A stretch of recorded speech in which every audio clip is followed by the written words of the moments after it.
Hello everyone, Namaste. This is Ajitesh and I'm the founder CEO of ASBL. I'm really excited to host you all to Reality of Tomorrow conference Broadway version.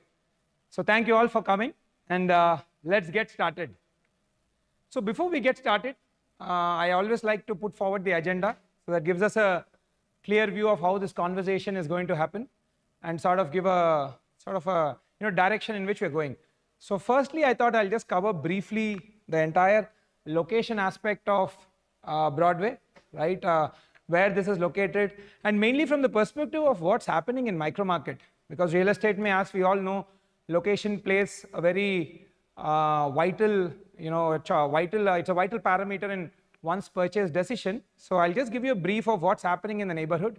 Then I'll get going to my most favorite topic, the entire audience research, and which translated into the product research and how the product design has evolved out of that product research.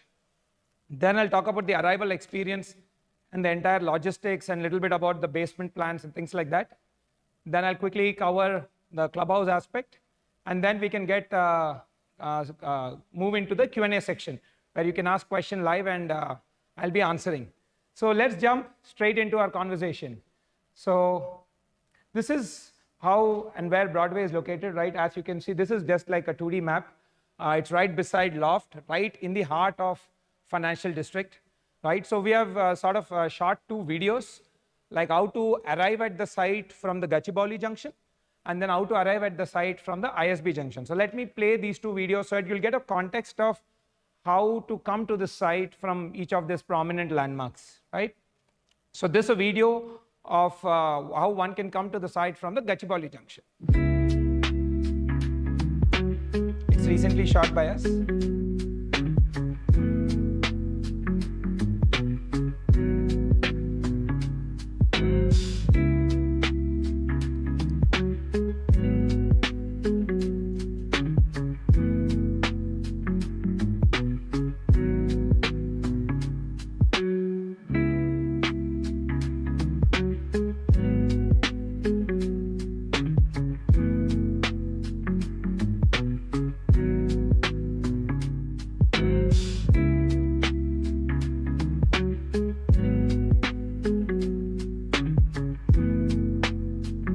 Ashoka Liviano was my first project.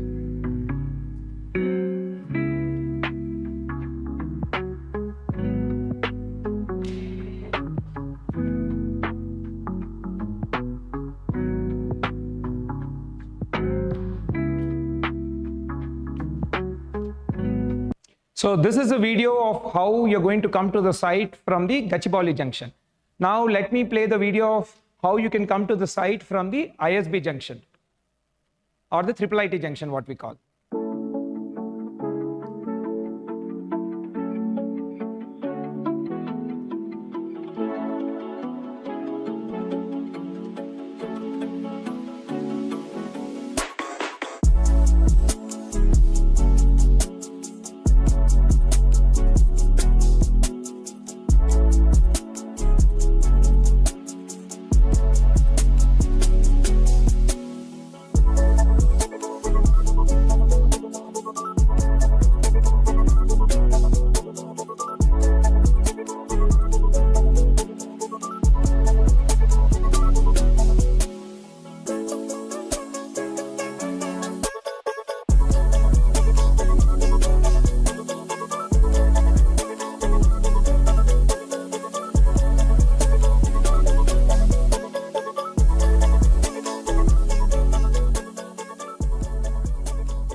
Right, as you can see, so these are the two key, I would say, landmarks from where you can come to Broadway site. And as you can briefly see even in the videos, this is the new Manhattan of our city, Hyderabad. A lot of tall buildings are coming. So yeah, so that's how this neighborhood is looking currently. I hope it's it's going to dynamically transform over the next decade.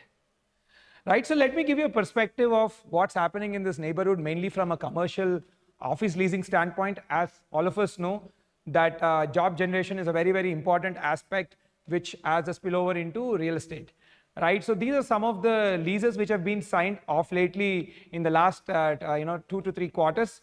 TCS has leased close to 1 million square feet. Again, to put it in perspective, 1 million square feet means 10,000 jobs. How these office leasing happens is for every 1 employee, they require 100 square feet of space. So 10 lakh square feet matlab 10,000 employees are going to be working in the TCS center there. And then a press statement has recently come. Costco, which is a major American retailing giant, they are opening their GCC. Approximately, they're starting with 1,000 people ka workforce. And another, all of us know McDonald's, a global food chain. They are setting up their GCC with 2,000 employees. So this is what is happening in in this neighborhood from a leasing standpoint. And broadly, if you look at the neighborhood more from a 1-year perspective, this is what has been happening. In fact, I've recently also come to my knowledge that the building, on the Spectra 100 feet road, Kalyani IT Park, in that also there's good amount of leasing which has happened, almost 25%. So we are expecting a lot more leasing now to happen in this entire area. So just to again give you a broad perspective, you have again all the major FANG companies, Google, Microsoft, Apple, Qualcomm, Gap, Amgen, and all of that. So just to give you a perspective of what's happening in this neighborhood. Right, and another next critical aspect of this neighborhood from a transportation standpoint, right? Again, see, one is the entire aspect of leasing, which will generate jobs. Next important thing in real estate, which will impact entire neighborhoods, is got to do with entire road networks and your transportation network, high-speed rail corridors like metro rails and all of that, which will greatly enhance the logistics of the area. So government has recently, there is a phase 2 also coming up, which will connect from KPHB to financial district. So these are the two key updates I thought I'll share with you guys. And so now let's get into my most favorite aspect of the entire presentation. And see, basically in this, I would be covering about what is the research we have done before we started designing Broadway project, what is the audience research, and how that translated into product design, right? So before we got started, again, because we operate in this neighborhood, we had good amount of data from all our past projects, and we did, again, fresh interviews and focus group studies with new set of audience. So broadly, if I may say, this is what has come up at a macro level of for whom the Broadway project is majorly focused towards. So when we did research, the primary principal age group is around 35 to 45 years. So these are mostly your first-time home buyers, people who are buying their first home, right? And approximately family sizes are in the range of 3 to 5. In some cases, we are seeing that even the parents of the owners are staying with them. And another, these are the demographic things. If you look on the right side, that is more from a behavioral standpoint. At a macro level, what we could understand is 73% of our households for whom this project is designed, like whom we surveyed, are double income households. So one key trait of double income household is both the husband and the wife, both are working professionals. So they would need all the support from their daily utilities and all of that. So your amenity design and your product design has to cater to those needs. And then 64% of them are parents where the kids are in the age of 0 to 7 years. So they're like early parents. That's again a key demographic for us. And when we did research, 82% of our customers have mentioned that they are used to hybrid work. So so basis of this macro understanding, we designed something called the lifestyle grid. Okay, so what does this demographic data, behavioral data, again, there's a lot more data than what we have published here, and we created something called the lifestyle grid, in which we broadly categorize that into 5 zones. As you can see, living space, which has got considerably to do with your floor plans, your tower plans, how you're going to consume the space, what you're purchasing. Then we went into the concept of practical luxury. This is where I was saying the research of us knowing that most of our customers are double income households. So your daily utilities have to be within your reach to save up on time and to create convenience. And then now all of us know in this fast-paced life, social life is again very, very important, and how that has changed from over the period of years. So social life, and then everything got to do with your fitness aspects. And then again, something very important, again cited earlier also, 64% are early parents. So everything got to do with childcare. So we started coining this term as the lifestyle grid. So let me delve into the first aspect of the lifestyle grid, the living space. That is, your entire tower plans, and what was the thought process behind designing these spaces.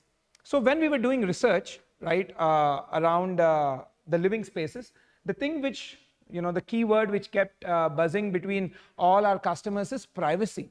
So what we got an understanding that, okay, once people come to the tower level, that is, into the corridors, after the lift lobby and all lobbies and lift lobbies and all of that, privacy became their most important aspect. And we want to see how we could deliver on that entire, feature requirement of privacy. So privacy became the center stage for us to design most of the floor plan and tower plans. So some of the key things what we have realized, what we have done through the research is, okay, so for most of the flats, almost 2/3 of that, we could come up with something called foyer entrance. So it's like a exclusive separate entrance which steps aside from the corridor. Again, greatly enhancing the arrival experience of your particular unit. And at the same time, it sort of addresses the privacy quotient, right? So the minute you open the door, you have like a chota sa angan types, what we used to have in when we used to have like independent houses. So to bring in that aspect. So the foyer-based entrance was something which we could come up with as a product feature at the tower plan. And again, hugely, we got very positive feedback on this. And next thing, again, to address on the privacy side has been the no opposite main doors. Again, this is something which a lot of, when we were doing research, our customers were sort of, have cited this as a requirement and sort of a good to have feature, right? So again, we strived hard to design that, because that no main door looks into the other apartment. So you open the door, so you can keep the main door open, and your flat would be much more well ventilated, and it sort of, you can feel, I mean, by even keeping the door open, you will not really lose the element of privacy. So at the tower plan level, the two key things what we focused in Broadway project has been the foyer based entrance, and then the entire no opposite main doors. Then we went to the next key aspect, where people, when we're talking at a floor plan level, at a unit plan level, right? So what are the key things which came up, during our focus group studies and our one-on-one interviews? These keywords sort of emerged: lighting, ventilation, carpet area. And another aspect, let me share a story also. So when most of our customers, again, if you look at the demographic and behavioral data, have traveled world over. Most of them are working in the IT sector, right? And they have traveled abroad internationally. So when we were doing a sort of a research, one of our question was, okay, what is a good building for you? As simple as that. Like, what is your aspiration? And then we had like A/B testing, like we showed multiple images. And across various people, when we ran that experiment, many people picked buildings which were tall and had a glass facade, right? So that was something which they told was their aspiration. And in fact, even one of the question was, which is your most favorite city? The three cities which came up were New York, Singapore, and London. And what is it that you like about it when we asked that question? So people were telling, okay, I like the tall buildings, glass facade, which looks sleek and tall, right? So that's when we sort of, okay, if this is an aspiration what our customers have, then let's plan for that. How can we deliver on that? That's how the entire concept of curtain wall came. Now, okay, curtain wall is a good to have feature which sort of adds to the aspiration of people, right? Adds to the aspiration of our customers. But then does it have any other functional implication? See, one is the aesthetics, right? So you look, it's going to look good. Definitely that's a very, very important thing. But what we have realized in our research is there's a lot of utility, a lot of functional aspect also which curtain walls bring in.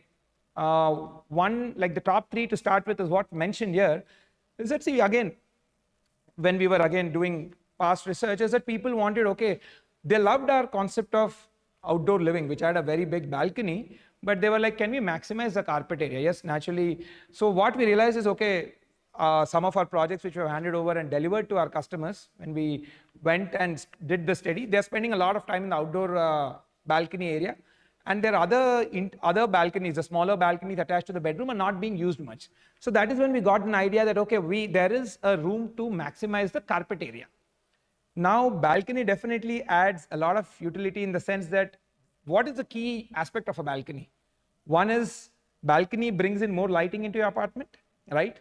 Second, naturally more ventilation also, right? But the con side of that is your carpet area gets minimized.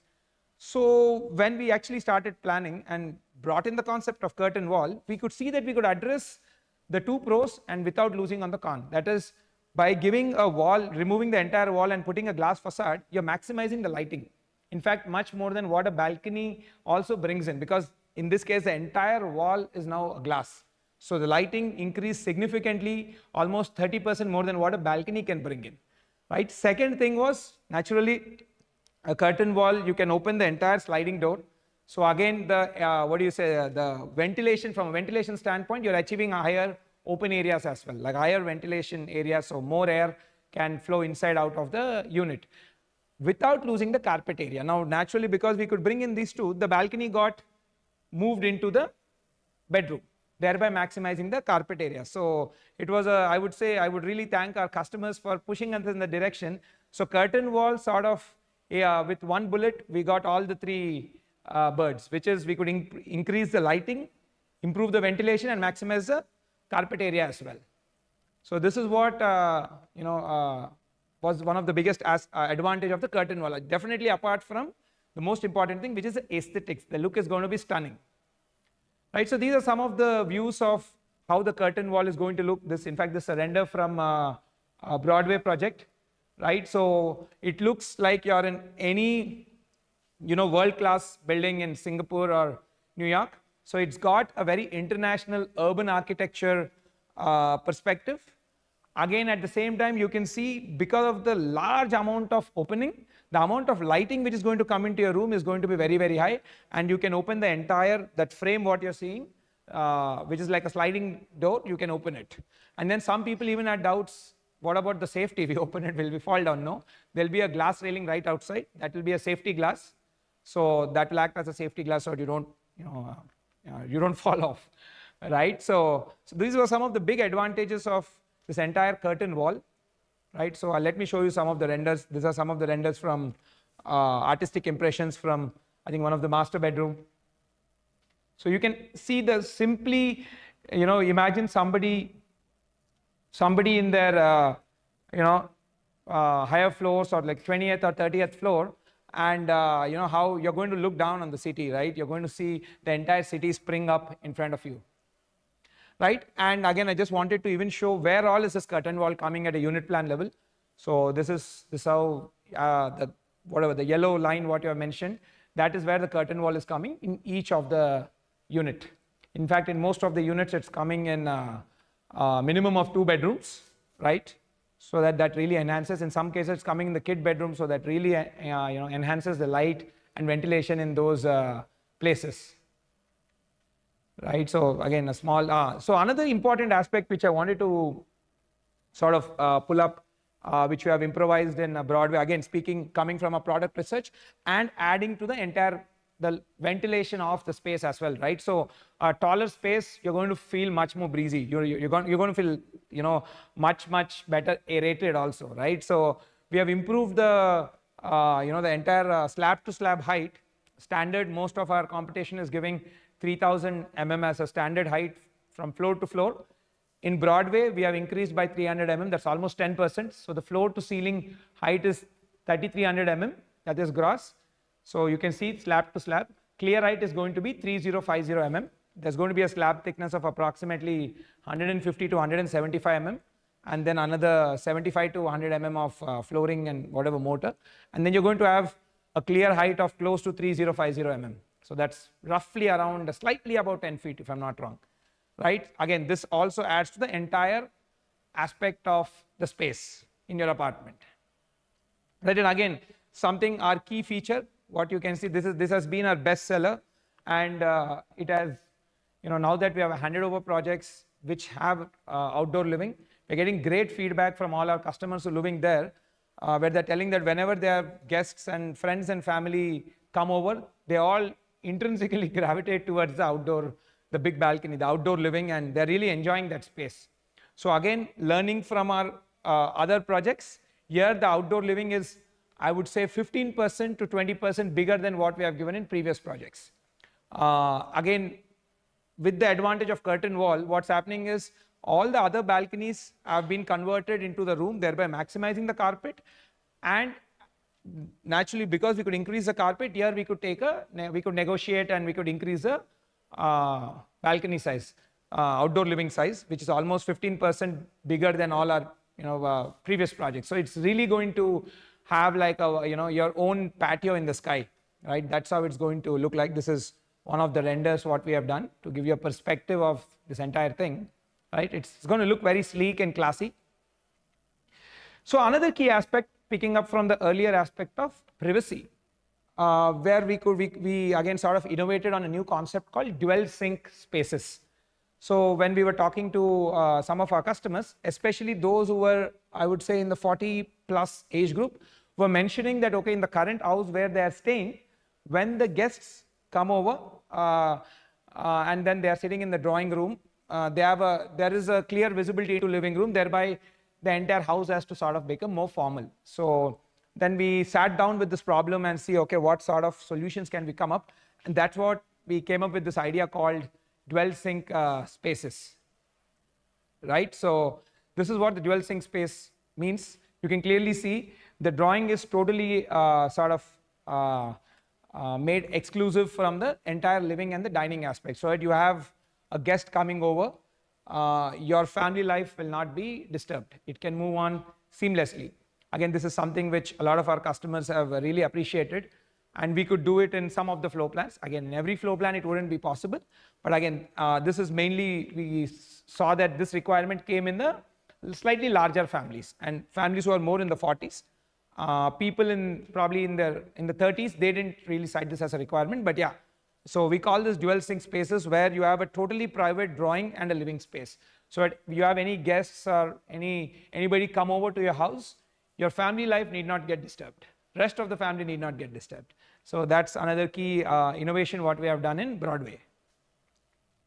Right, so this is again a sort of a small render on how that space is going to look like. Right, now let's get into the second aspect of the lifestyle grid. Right, the second aspect is practical luxury. As I've mentioned earlier, right, so most of our customers from a behavioral standpoint are double income households. So what happens in a double income household? Both the husband and the wife are working.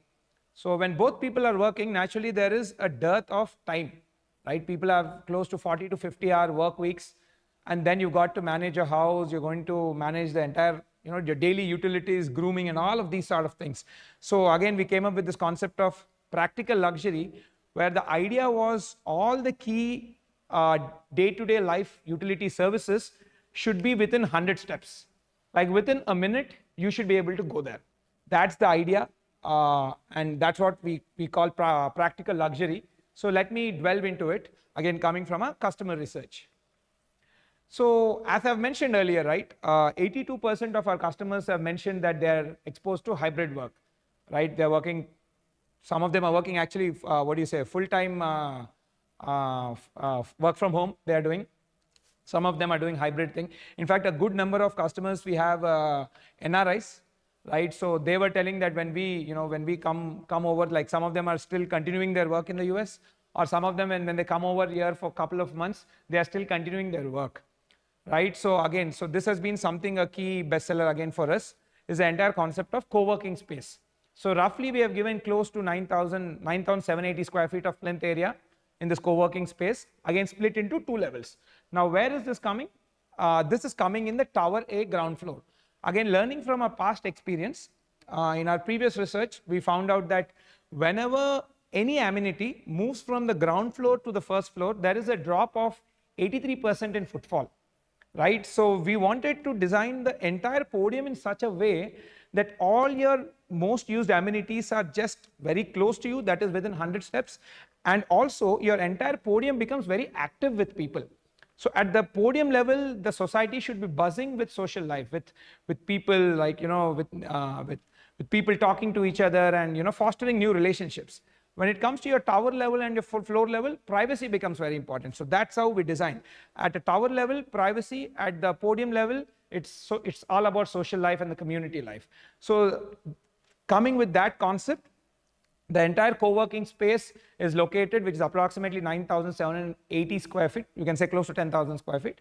That's located in the Tower A ground floor. So you can just come down on, in any of the tower and just walk out. It'll be hardly 100 feet, 100 steps, right? Another interesting thing also what we could see is that most of the co-working spaces, now again, another thing also what we learned over a period of years is there's no point of giving specific use spaces. The problem with specific use spaces is after a certain point, it's not really used.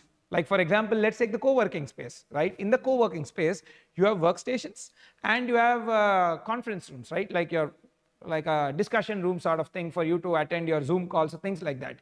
Most of the places we saw that, okay, when we were doing research, people are using this majorly during the typical office hours. That is post 6 or things like that. It's generally idle. Most of them are idle. So we thought that, okay, instead of giving separate spaces for tuitions and all of this, what does tuitions also need? It's the same ecosystem, same infrastructure. They need a sort of a discussion table and similar infrastructure which is required in a discussion room of a co-working space.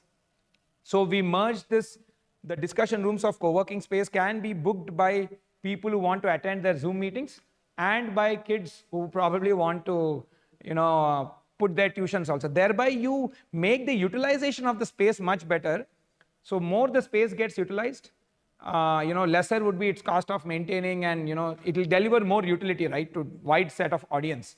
So learning from that experience, so we made this into a little more multifunctional space. So kids who are studying also can sort of book a discussion room, like those mini conference rooms, sort what we call, and then they can put their tuitions and all those sort of things here. So again, this is located in Tower A ground floor. And again, a small part of it is located in the Tower A mezzanine. So you can see the internal staircase. You can get on that staircase and go to the higher floor. Of course, the discussion rooms and all the minor level furniture planning will improvise with period of time. But this is to give you a broad perspective of where that space is coming and what all functionality can be done there. We are merging co-working space with the kids' tuitions. So this like a stock image. Right. Another next important thing which our households are, I've mentioned again, the fact that this I think is also coming mainly from the aspect of both wife and husband working, is that people have said that they need a space where they could sort of put their valuables. Because these days, when people are working Monday to Friday, let's say there's a party on the weekend and you have to go to the bank and bring your jewelry, right?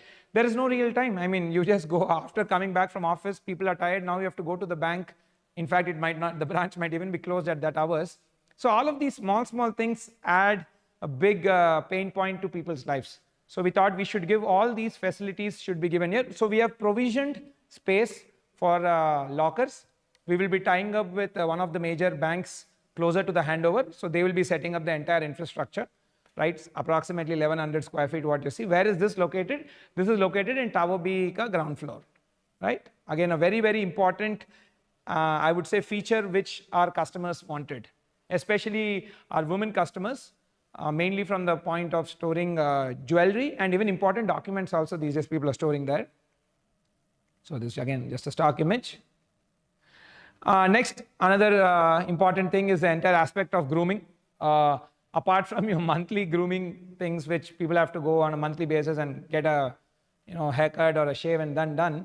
Another thing what we have been seeing of lately is this entire aspect of when people get ready for marriages, especially marriages or any events, right? It could be a birthday party or anything.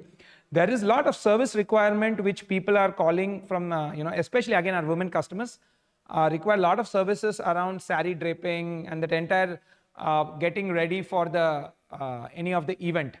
So this spa and salon would be totally equipped to provide all those grooming and beauty services. It's approximately again 1750 square feet located in Tower B.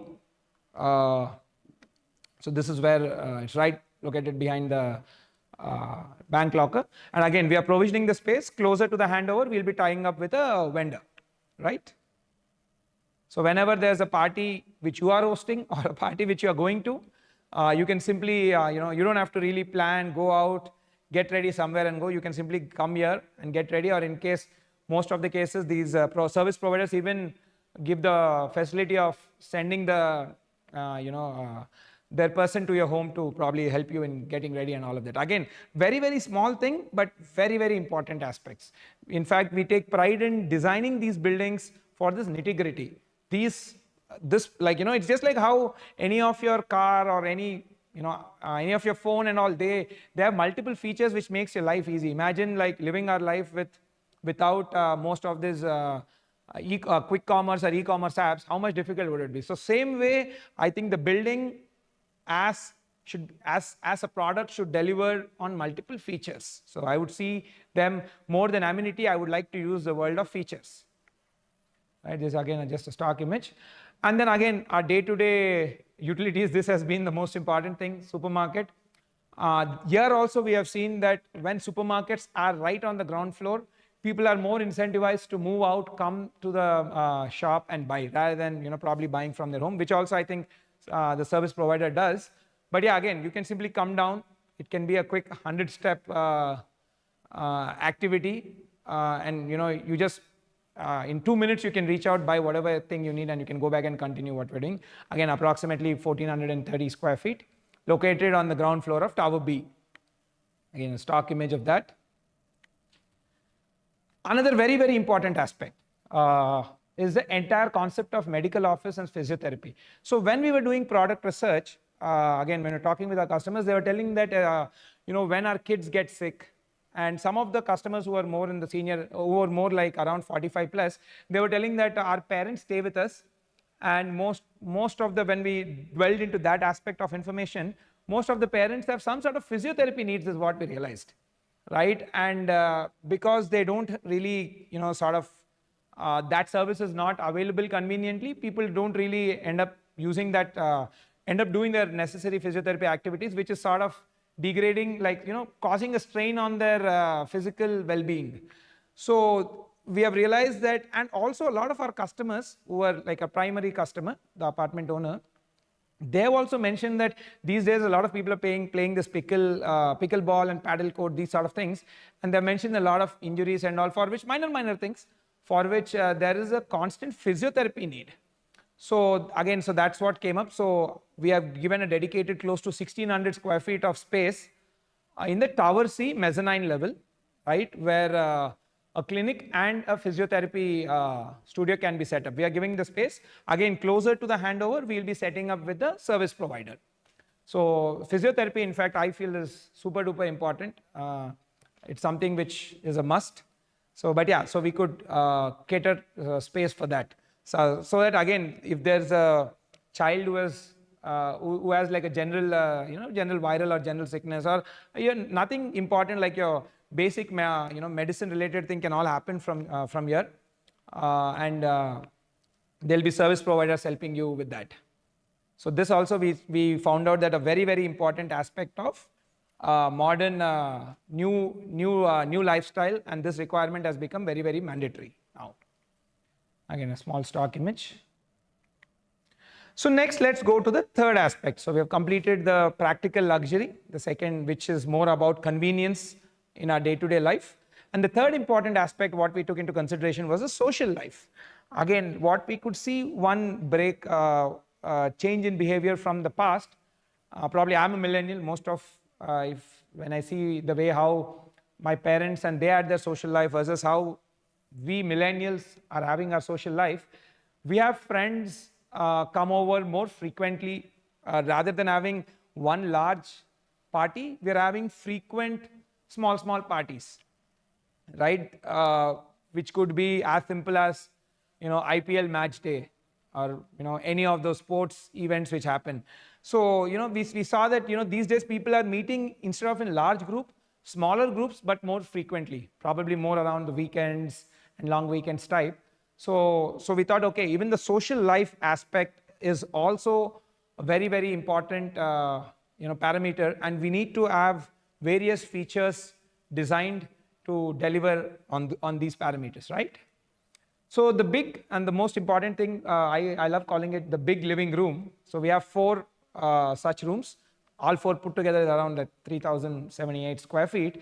So the idea of this was sort of interesting. When we asked some of our customers, they told that, okay, see, we host, and that particular audience group was senior women who were more in the age group of 55-60. They were telling that, see, we have frequent kitty parties in the community, right? And then we went and asked, okay, what do you do in kitty parties? And in fact, when a couple of kitty parties were happening, our research team themselves went, and we could see that, okay, there were around 14 to 15 people who gathered in the house.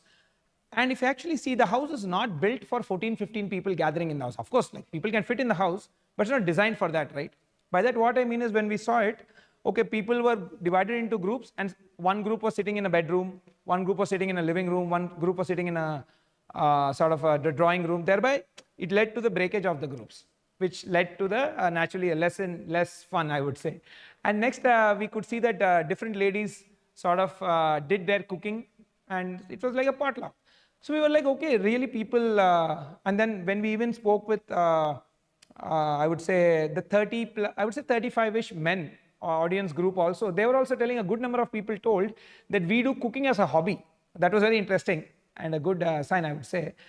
So that also we wanted to cater. So we realized that a lot of the current social life revolves around cooking and potlucking. So then we thought, okay, can we give a big kitchen where instead of 1, 2 or 3 people can cook, and that entire aspect of cooking also translates into that, the fun of spending time with each other.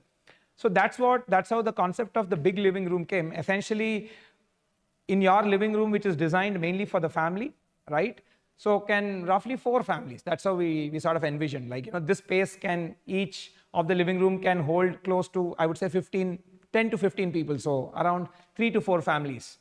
right? So where they can come, cook together, and have their food together, and it's there'll be a big sized TV screen which we'll be setting up, so they can watch their game of their interest and all, and without the pain point of again cleaning that entire thing up. If the same party happens in your house, again after everybody leaves, you have to clean it up. So here this all service space. So again it will be pay on demand. So the housekeeping staff would be cleaning it. And another important thing which this also solves for in some of the communities, what we have seen is the guest rooms, which are essentially for guest stay, have been used as party rooms. One, that is not right to do. But what we have seen is, and because it's used as a party room, people spoil the entire linen there, and there's alcohol and food all across. So of course that was not the intention of the space. But what we could learn from that is, okay, these days people need these getaway spaces where they can have sort of a fun time with their friends. So that's how the concept of living room came. So now, without spoiling the guest room, people can use this space, and it's a purpose-built space. This space you can cook, and you can even you can watch a game night, you can watch an IPL match, or play cards, poker, whatever. So again, something very, very important what we have realized in this day and age, people are sort of socializing this way, smaller groups but more frequent. So most of us have friends over the weekend. So that's how frequent it has become. Unlike in the past where it used to be less frequent but bigger groups, now it's smaller group, more frequent. So people can book this space using the app and use this. Something we found it could greatly enhance the lifestyle of our community members. Next, another thing what we have seen, as I've mentioned in the beginning, right? Close to 64% of our audience group in this project are people who have 0 to 7 year age group. So one of the key features of the 0 to 7 year age group, when we were further talking about their kid aspect, is that the entire concept of birthday celebration, right? If you actually see, the first birthday or the third birthday is what most people have told, that we typically have a larger gathering of maybe 150 to 300 people. But the rest of the birthdays, right, it's typically small gathering. Most of the cases it's just the kids' school friends or the colony or the community friends who come over. So it's just frankly like a 30 to 40 member gathering. So now why should we, and generally this kid's birthday is something which is the most commonly used party situation. So, and what in some cases, the big party hall, or I would say the multi-purpose hall, has some other event, then the kid's birthday party cannot be celebrated. And frankly, it's a very small, typically the number of people who come here are around 25 to 30 people, mostly kids. So we thought that, okay, given that this community has many kids in the 0 to 7 year age group, what we have seen is, again, post 7, typically these birthdays come down, and after once kids have reached teen, parents have told that they typically celebrate with their friends, they go out to a mall or something. So given that there's a huge, significant number of kids in the 0 to 7, so we gave a dedicated separate kids birthday party area, approximately 664 square feet, located in Tower Sika ground floor. And this is again strategically located right outside your outdoor play area. So when we actually went to these kids birthday parties I've seen, we've realized that most of the time kids spend playing, right? And in the last half hour or something, they cut the cake and have the snacks and then they leave. So it's strategically located in between the indoor play area or indoor play zone and the outdoor play area, so that kids can run around and have their fun. Right, so again, a simple stock image. And next, another important thing, guest room. What came up in our research is, our customers have told that a good number of them are people where their parents are not staying in Hyderabad, right? Most of the customers have told that, audience have told that their parents stay in the villages, or more so even in case even if it's not their parents, it's any relatives who are coming over. Especially this requirement came from our clients who are more from the outside Hyderabad, right? North Indian or Central Indian sort of people who are not from Hyderabad. So they have mentioned that they have friends or relatives who come over to the city and they show them around, when festivals are there and things like that. So again, guest rooms is something, in this we have come up with a good ratio. So we have 9 guest bedrooms, so availability will be much, much higher. Again, this is also spread in 2 levels, the ground floor of Tower B and the mezzanine. This is a ground floor plan. This is a mezzanine plan. Again, all of them are located on the podium level itself. So that even for your guest also, they need not really know the map of array clubhouse mein which floor, which corner I need to go. You just come down, you're going to find it. So it sort of is very intuitive planning, I would say. Right, and next, located in the clubhouse, we have a giant banquet hall with a pre-function area and sort of a pre-party kitchen. You can't cook there. It's not allowed from a safety standpoint, but you can do preheating and plating, essentially plating aspect. So this comes in the clubhouse. So here you can host bigger parties and you can have your guests come over. Right, and again, another very important and interesting thing, something which is my favorite in this project, apart from the big living room, is a curbside cafe. This I was inspired when I did extensive travels to Singapore over the last 2 years when I started learning more around product design. And what I've seen is, and even New York also, I've not been to London much, but one thing which I saw, which usually sort of improved the quality of life in these big cities, was the entire curbside experience, right? You have curbside cafes, restaurants, so you have a lot of people moving in and out. So the entire vibe gets really, really super cool, right? So that's, this idea was inspired from my travels to those places. And we have given provision for 2 F&B spaces with their respective kitchens. One's closer to handover. We'll float it out so different vendors can come and take it. So this is a curbside cafe.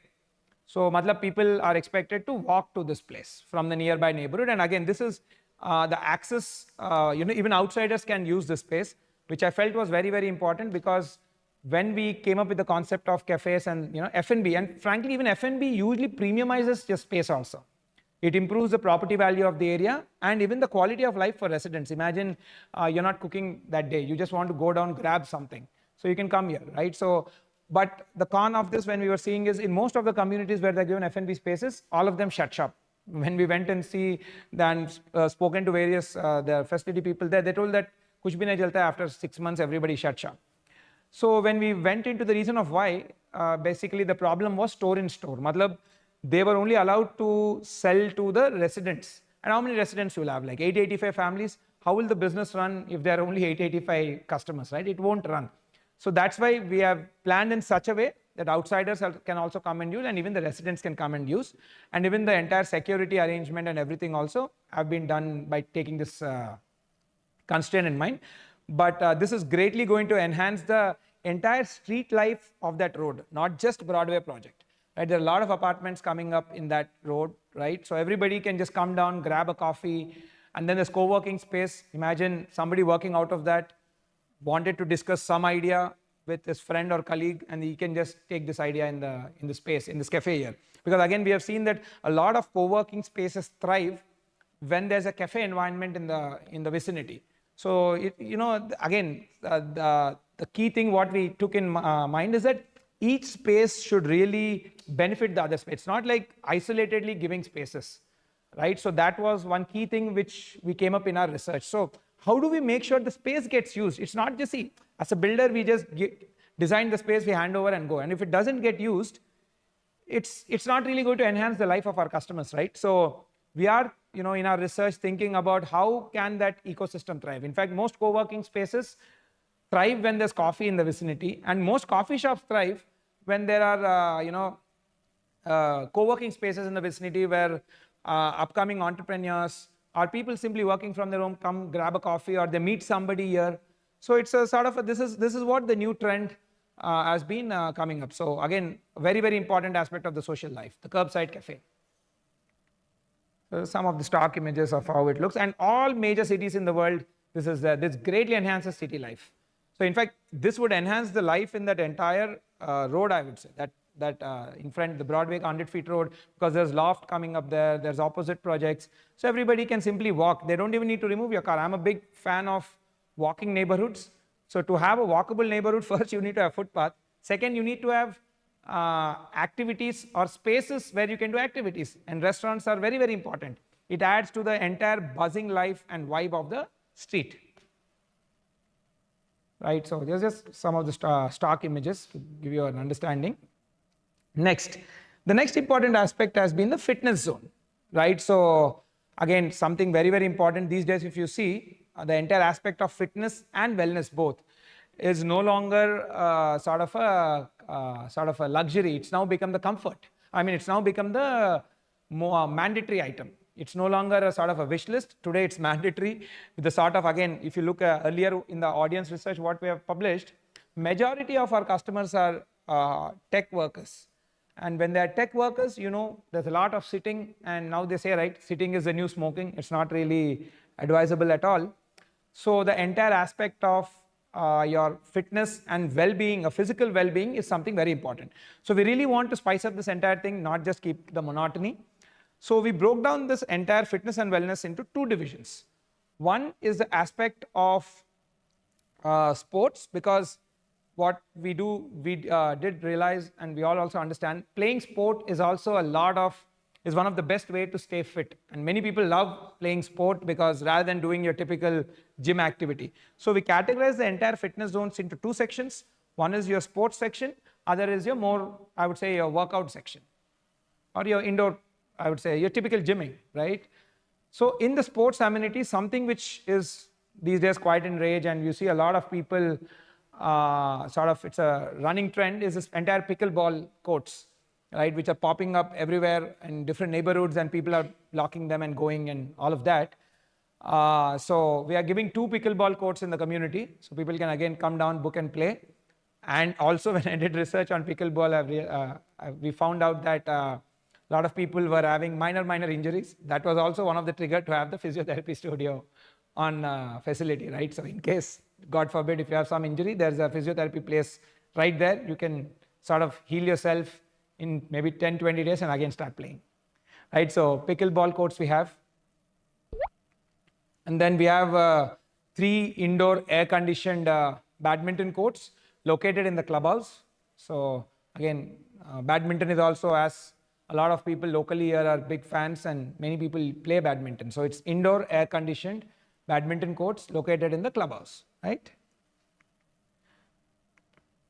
Next, we have cricket nets. A lot of our younger children, and especially those who are 7+, they have asked for this. And another interesting thing also, what I was seeing is, when we spoke with customers who are 50+, good number of them have told that we played cricket when we were small, and then we left it for last 20-25 years. Now we want to get back to it, probably put a coach and learn something. So we're giving 2 cricket nets things also, cricket nets space.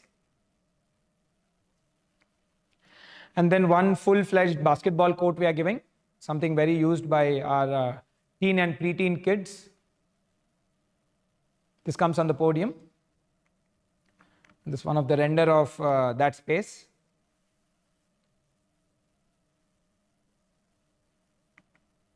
Yeah. Next, you have the fitness zone. So this is more like a indoor workouts, right? Or what you might call typically your gym sort of things. So the gym in this is close to it. Again, it comes in Tower Seeker ground floor.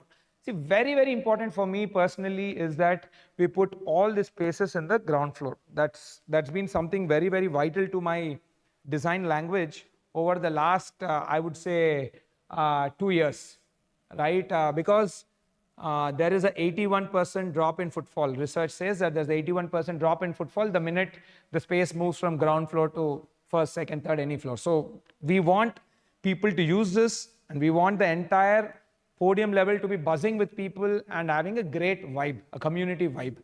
So again, this is located in Tower Seeker ground floor. You can just wear your shoes and come in 100 steps, you'll reach this place. So close to 10,000 square feet, making it one of the largest gym in its category, right? It's in the ground floor, and this is again in the mezzanine level. Both are in Tower C. Stock image of gyms. And then again, something which we see mainly our senior age group, audience age group do, outdoor gym. We have seen this people to be using a lot, just as basic stretches and something. So there is an outdoor gym mentioned right outside the indoor gym, again on the podium, right? And then even swimming is also a very, very important, I would say, sporting and even recreational activity. In fact, a lot of, when we were speaking with the physiotherapy consultant during the research phase, there was a lot of water-based exercise also which people were recommended to heal themselves. But nevertheless, we have a separate kids pool, approximately those are the sizes, and a giant adult pool which 33 by close to 102 feet. It's located in the clubhouse, right? This is a small render. Then again, multi-purpose, multi-sports turf, something picking up, you see a lot of, what do you say, turf grounds, they say, right, these days. A lot of turf grounds which are there in the city, which people book and go play with their friends.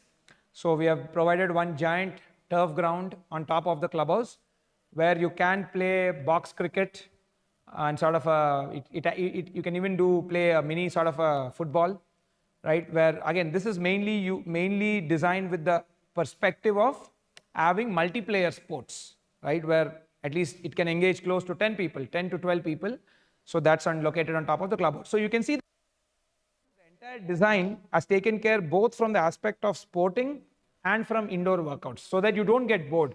It could be that you might even be preparing for some game and you're using the gym to get better at that. Or a good number of people, like I know a lot of my friends who don't do any gymming and all, who simply love playing sport, and they play sport to remain healthy. So we have taken all that into care. Now, we hope a lot of them come and use this, right? There's no reason to be not using these things. This is a stock image. Right now, let me talk about the final thing, the child care aspect, right? Again, as I've mentioned in the earlier, in the demographic and the behavioral data, a huge number of our customers, 64% of our customers have kids in the age 0 to 7. Almost, if I'm not wrong, 1/3 of them, around 33% have kids who are just born or who are just planning kids, who are in the kids planning phase. So again, we wanted to, and this even coincides with the thing of double income households, where parents have less time to take, they're more engaged with their work. And I've seen that they spend a lot of time in, frankly, dropping the kid at different, at their creche or at their, play facilities. There's a lot of time which they're losing in that way.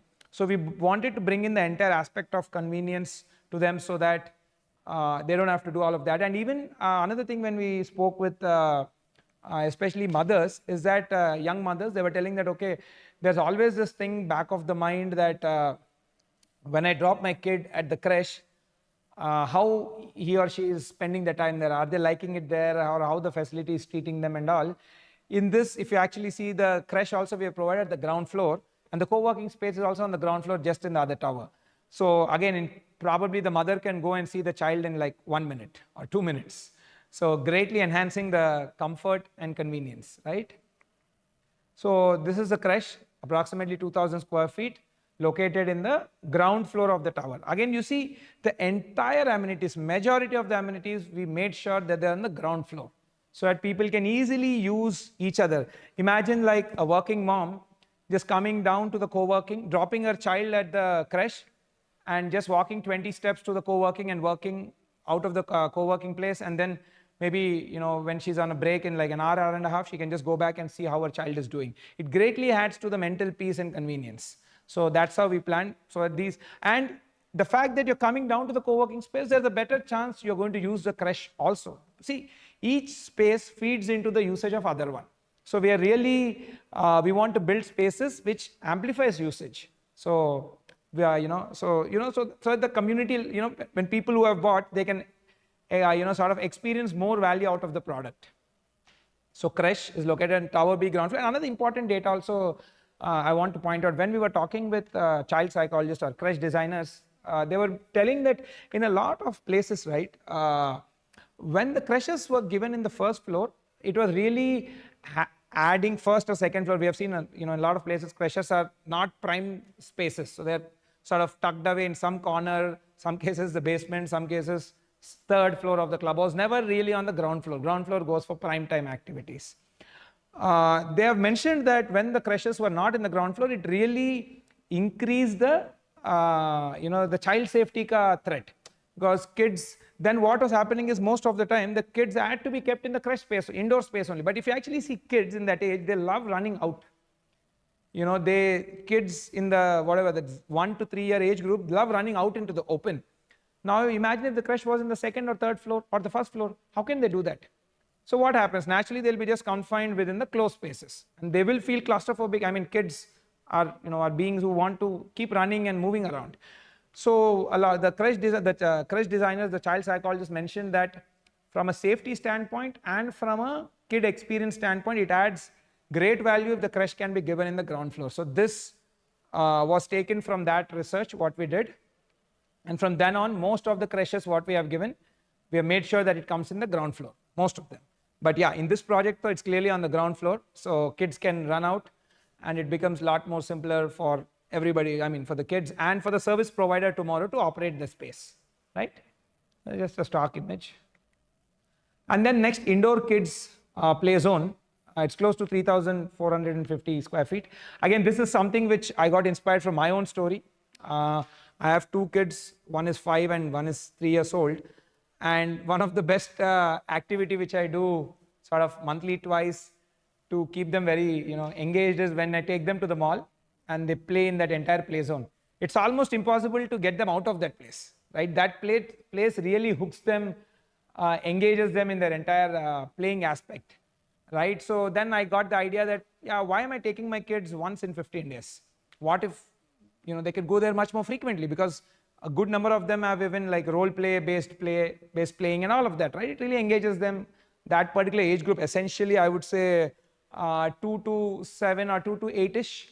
So again, so that's when the aspect of convenience. So can we bring in this play zone which are typically found in malls into a community? In fact, we are the first people to do it, and we have done it in Spire project. These are the actual photos from the project.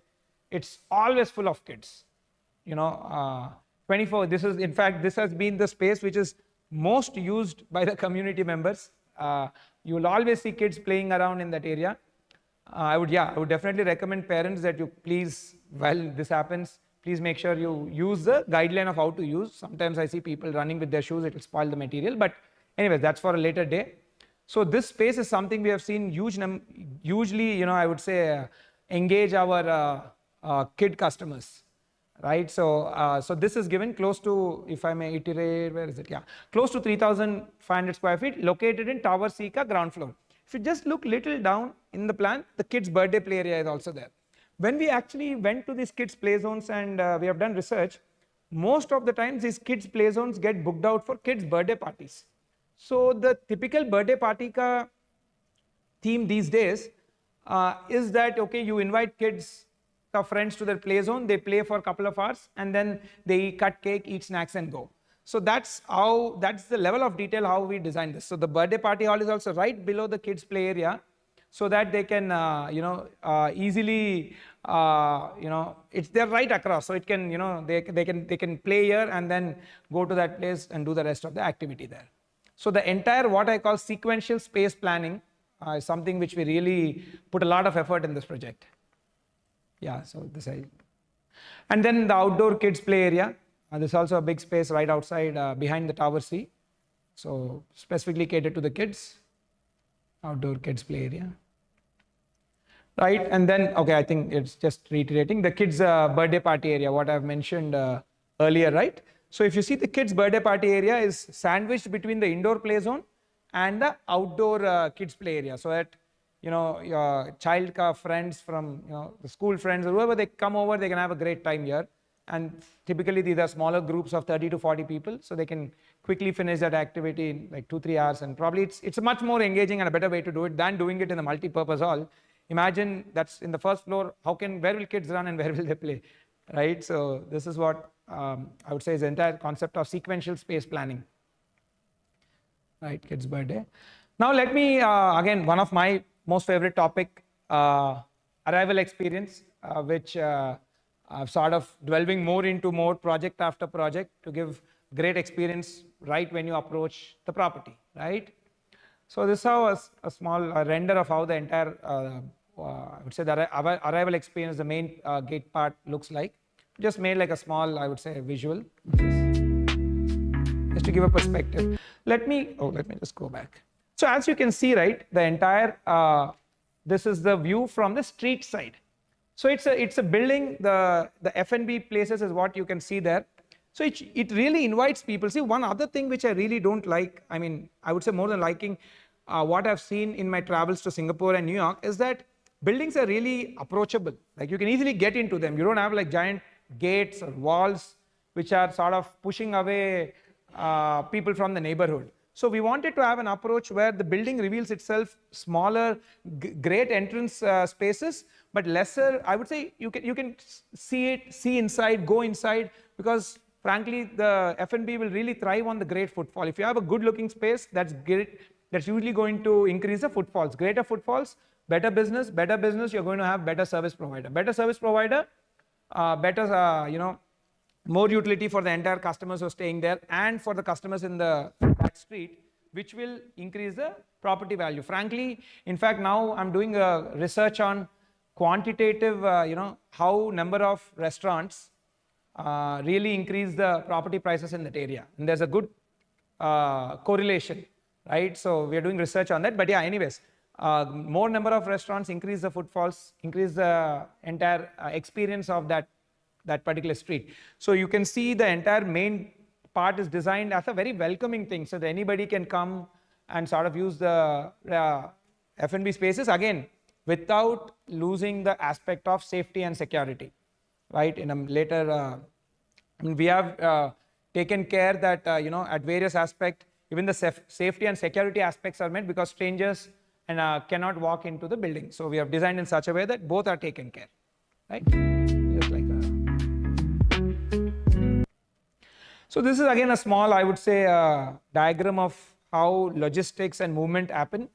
As you can see, the golden line, that is a cafe entry where people can get dropped off and move.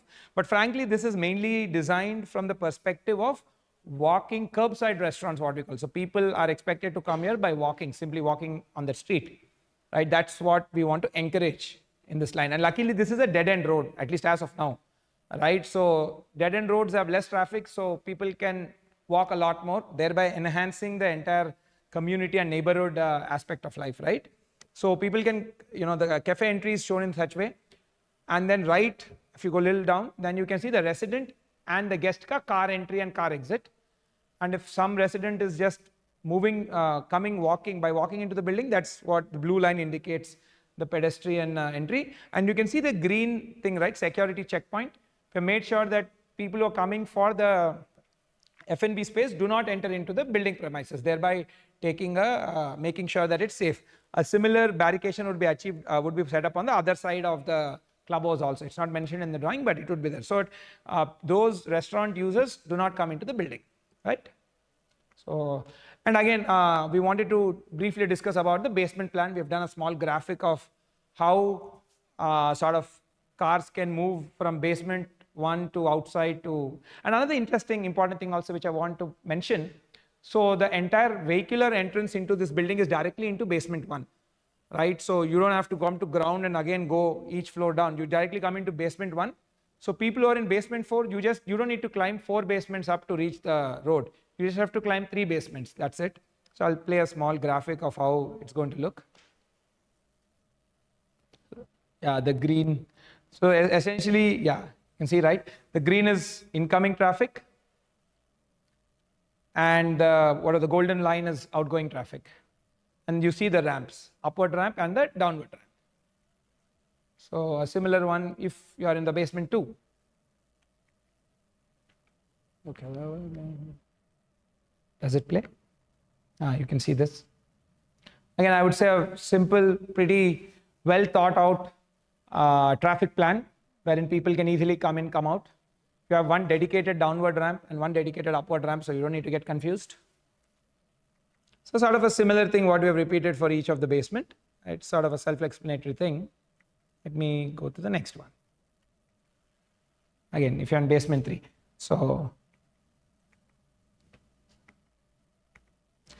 So yeah, I've covered most of the aspects. So I've briefly told you, right, how the entire product, our audience research has, led the way into product design. So we really take pride in this style of working. So the product design has to be top notch, and it should be done via the research. Like via who the customer is. We need to design for the customer and try to, sort of accommodate as many of the lifestyle features required. Not everything might not be possible, but do whatever we can within the constraints. So before I go on, I would lastly to give a brief about the clubhouse. I know most of the clubhouse features I've already covered in the lifestyle grid, but I'll quickly run you through so that in the clubhouse context it can be seen through. Clubhouse is 52,000 square feet and it's a G+5 clubhouse. This is how it's going to look. At the ground floor, you see the entire F&B space. We have made sure there's provision for 2 kitchens. So at each of the F&B space has their own kitchens. And at a later point of time, we'll be signing up the vendors. And then you see the entry clubhouse, entry lobby and entry space. That is exclusively for the residents. From the F&B, there is no access to that without crossing the security check. Somebody can cross the security check and get all the necessary approvals and come in if they're a guest or a resident. So this is a ground floor plan. And this is a first floor plan. Pretty, I would say, simple and intuitive and elegant spaces. Like very, so you get onto the first floor, that you have a large banquet hall with pre-function area and sort of a outdoor, like a veranda balcony area. So this is you want to host any of your larger gathering, and again, we have made sure we gave it's not a kitchen, I would say, it's more like a pantry area, which is for your prepping. We will not allow people to cook here because there will be safety hazards and we're not supposed to. But yeah, they can do their plating and the pura pre-setup. Second floor is not mentioned because second floor is essentially the downward side of the pool and all the pool pump equipments and all of that. That's why it's not mentioned. So it's more like a utility space for the pool. But yeah, third floor is the pool. The sizes I've mentioned earlier. It's pretty, I would say it's one of the biggest for, the category of the product here. And then the fourth floor is, again, I've mentioned earlier, it's badminton court, indoor air-conditioned badminton court, 3 in numbers. People can book and use this facility. And then on the mezzanine level, on the 5th floor, you have indoor games, which is more like your TT and billiards and stuff like that. And it sort of overlooks into the badminton court also. And the clubhouse car rooftop is simply a multi-sports turf, right? So that's your clubhouse. I thought I'll cover another important topic also. In fact, I'm planning to make a few, I would say, awareness videos on how the entire billing, metering, and frankly, the utility management aspect happens in our communities and mostly in most gated communities. So essentially, the 3 most important utilities are gas, electricity, and water. And in this community, all 3 are metered and prepaid meters. Matlab, you pay first, and as you use, the bill gets adjusted. So this is mainly done from the point of view that people do not free ride. Nobody likes if another member of the community free ride, and frankly, it's not even the right thing to do, and that will kill the entire maintenance of the building. So everything is prepaid meters, and of course, you can pay them online via the app, and it will give you alarms and all also when the balance is less. And another thing also I would like to point out is there is flat level billing and there is a common area billing also. So typically what happens, let's take the case of electricity because this is most commonly used topic area, right? So electricity, what happens is every month the electricity department issues only one bill to the entire community. Let's say that bill is now 100 rupees. Now how that 100 rupees has to be collected from all the people in the community, right? How do we do it? So there are meters established at every flat. Let's say I'm flat number 501 and I've used, let's say some 10 units of power. So based on my meter will tell me exactly how many units I used. Whatever the rate of the unit into the quantity gives my bill. Now add the bill of all the people in the community. Let's say the government ka bill is 100 rupees, and when you add a flat level bill, which we call your flat level billing, which comes from the meter. So you are only paying what you are using when it comes to your flat billing, right? On top of that, now you have common area things. What happens in this common area things? All your corridor lighting, your lifts, your mechanical, whatever, pumps, equipments, clubhouses, lobbies. There is a lot of energy requirement for these things, right? So all of this gets divided by the number of flats, and people have to pay. So let's say 100 rupees ka bill, one single bill government has given. Based on the meters, all the flats ka billing happens some 80 rupees. The last 20 rupees is divided into all the flats and people have to pay that. Irrespective of, let's say now you have not used the flat. You are staying, you have gone for a tour for 2 months, right? In that case, your flat electricity bill will be 0 rupees because you have not used anything there, you're not going to pay anything there. I mean, there's no consumption, but you will get a common area bill, right? So approximately the common area bill for electricity in the communities what you have handed over is roughly around 1,000 to 1,200. Again, this will depend from time to time when the energy prices change. So this is how it happens. So there is a flat level billing which purely happens as per your usage, which is, I would say, majority of the bill. And the minority of the bill comes from common area billing. People will have to pay because if you don't, then your property value is going to come down. So, and there are meterings for at a flat level, the gas, electricity, water, everything is metered. So you will be paying for what you use within the flat, right?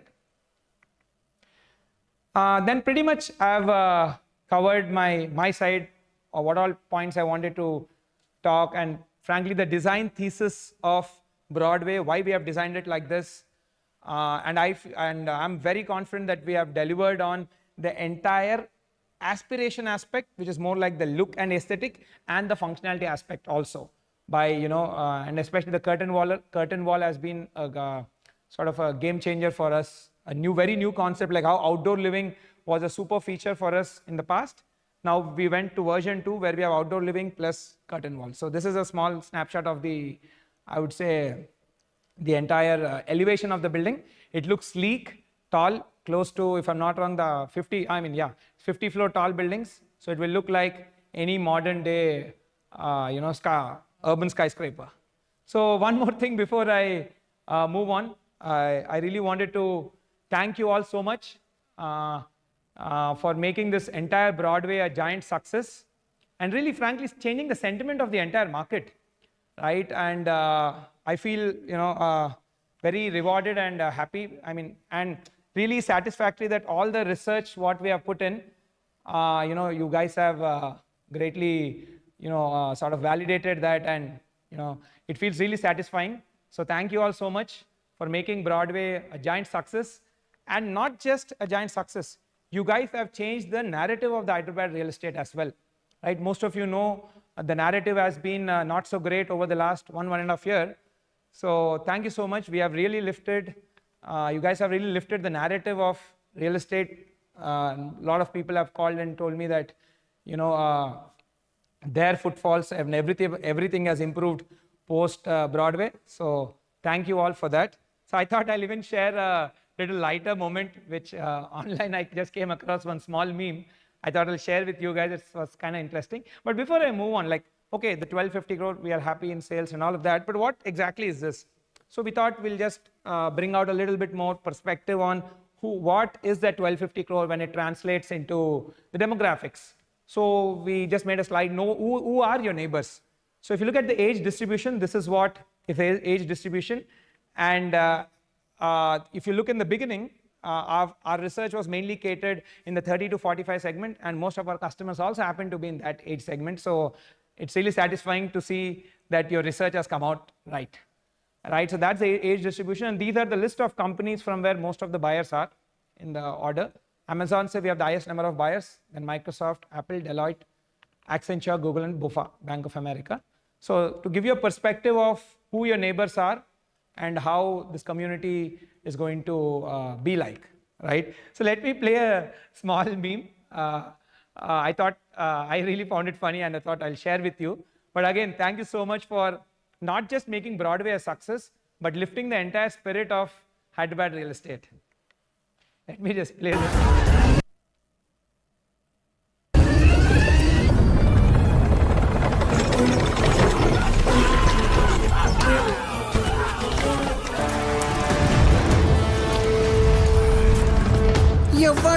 ఎవ్వడంట నిన్ను ఎత్తుకుంది ఏ తల్లికి పుట్టాడో ఈ నంది కాని నంది ఎవ్వరూ కనంది ఎక్కడా వినంది సూర్యారాయి ఉందేమో గంగధరికి లింగమే కదిలొస్తుంది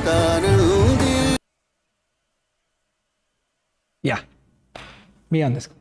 See, again, I think real estate is a very, very big, part of the economy. In fact, if you actually see, close to 70% of the household income in our country, and particularly in the Telugu states, lies in real estate. And real estate doesn't mean just a builder. In fact, builder is I would say, a reasonably small percent, a small parameter in the entire big world of real estate. It's you, the customer, who is the biggest and the most important, part of real estate. So it's not just about Broadway. It's not just about sales and all. Okay, wo to chalta hai na. Like it happens. It's okay. But I think what you all have done is really change the entire sentiment and spirit. Again, an industry which caters to so much amount of employment and contribution to GDP. In fact, the last quarter GDP numbers came out well because a huge performance improvement happened in the construction sector. We contributed 9.4% to the GDP growth last quarter. So thank you all, and welcome to ASBL family. Thank you so much. So that's it from my side. So before I move to the Q&A section, in case you have any doubts or anything, I'll just stop on the slide for a minute. There are sales managers. You can take their numbers and reach out to them in case you have any query or anything particular to your purchase or something like that.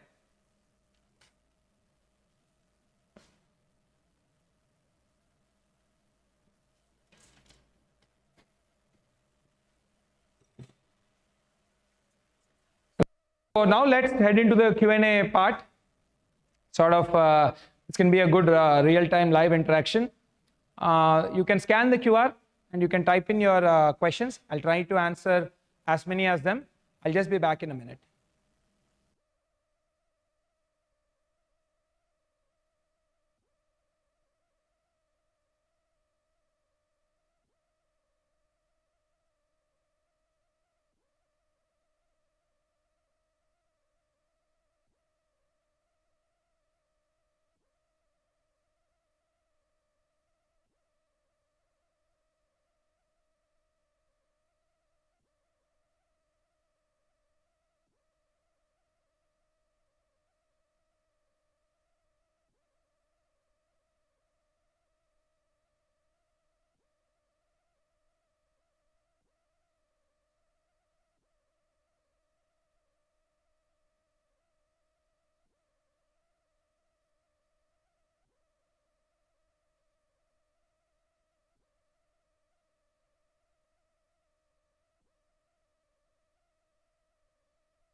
Perfect. So here comes the questions, but yeah, let's get started. So first question we have from Mr. Ratnadeep Ghosh. What is the payment options and duration of payments? What is the price list? Sir, you can check out these things on the website. It's clearly, you can go to the price section.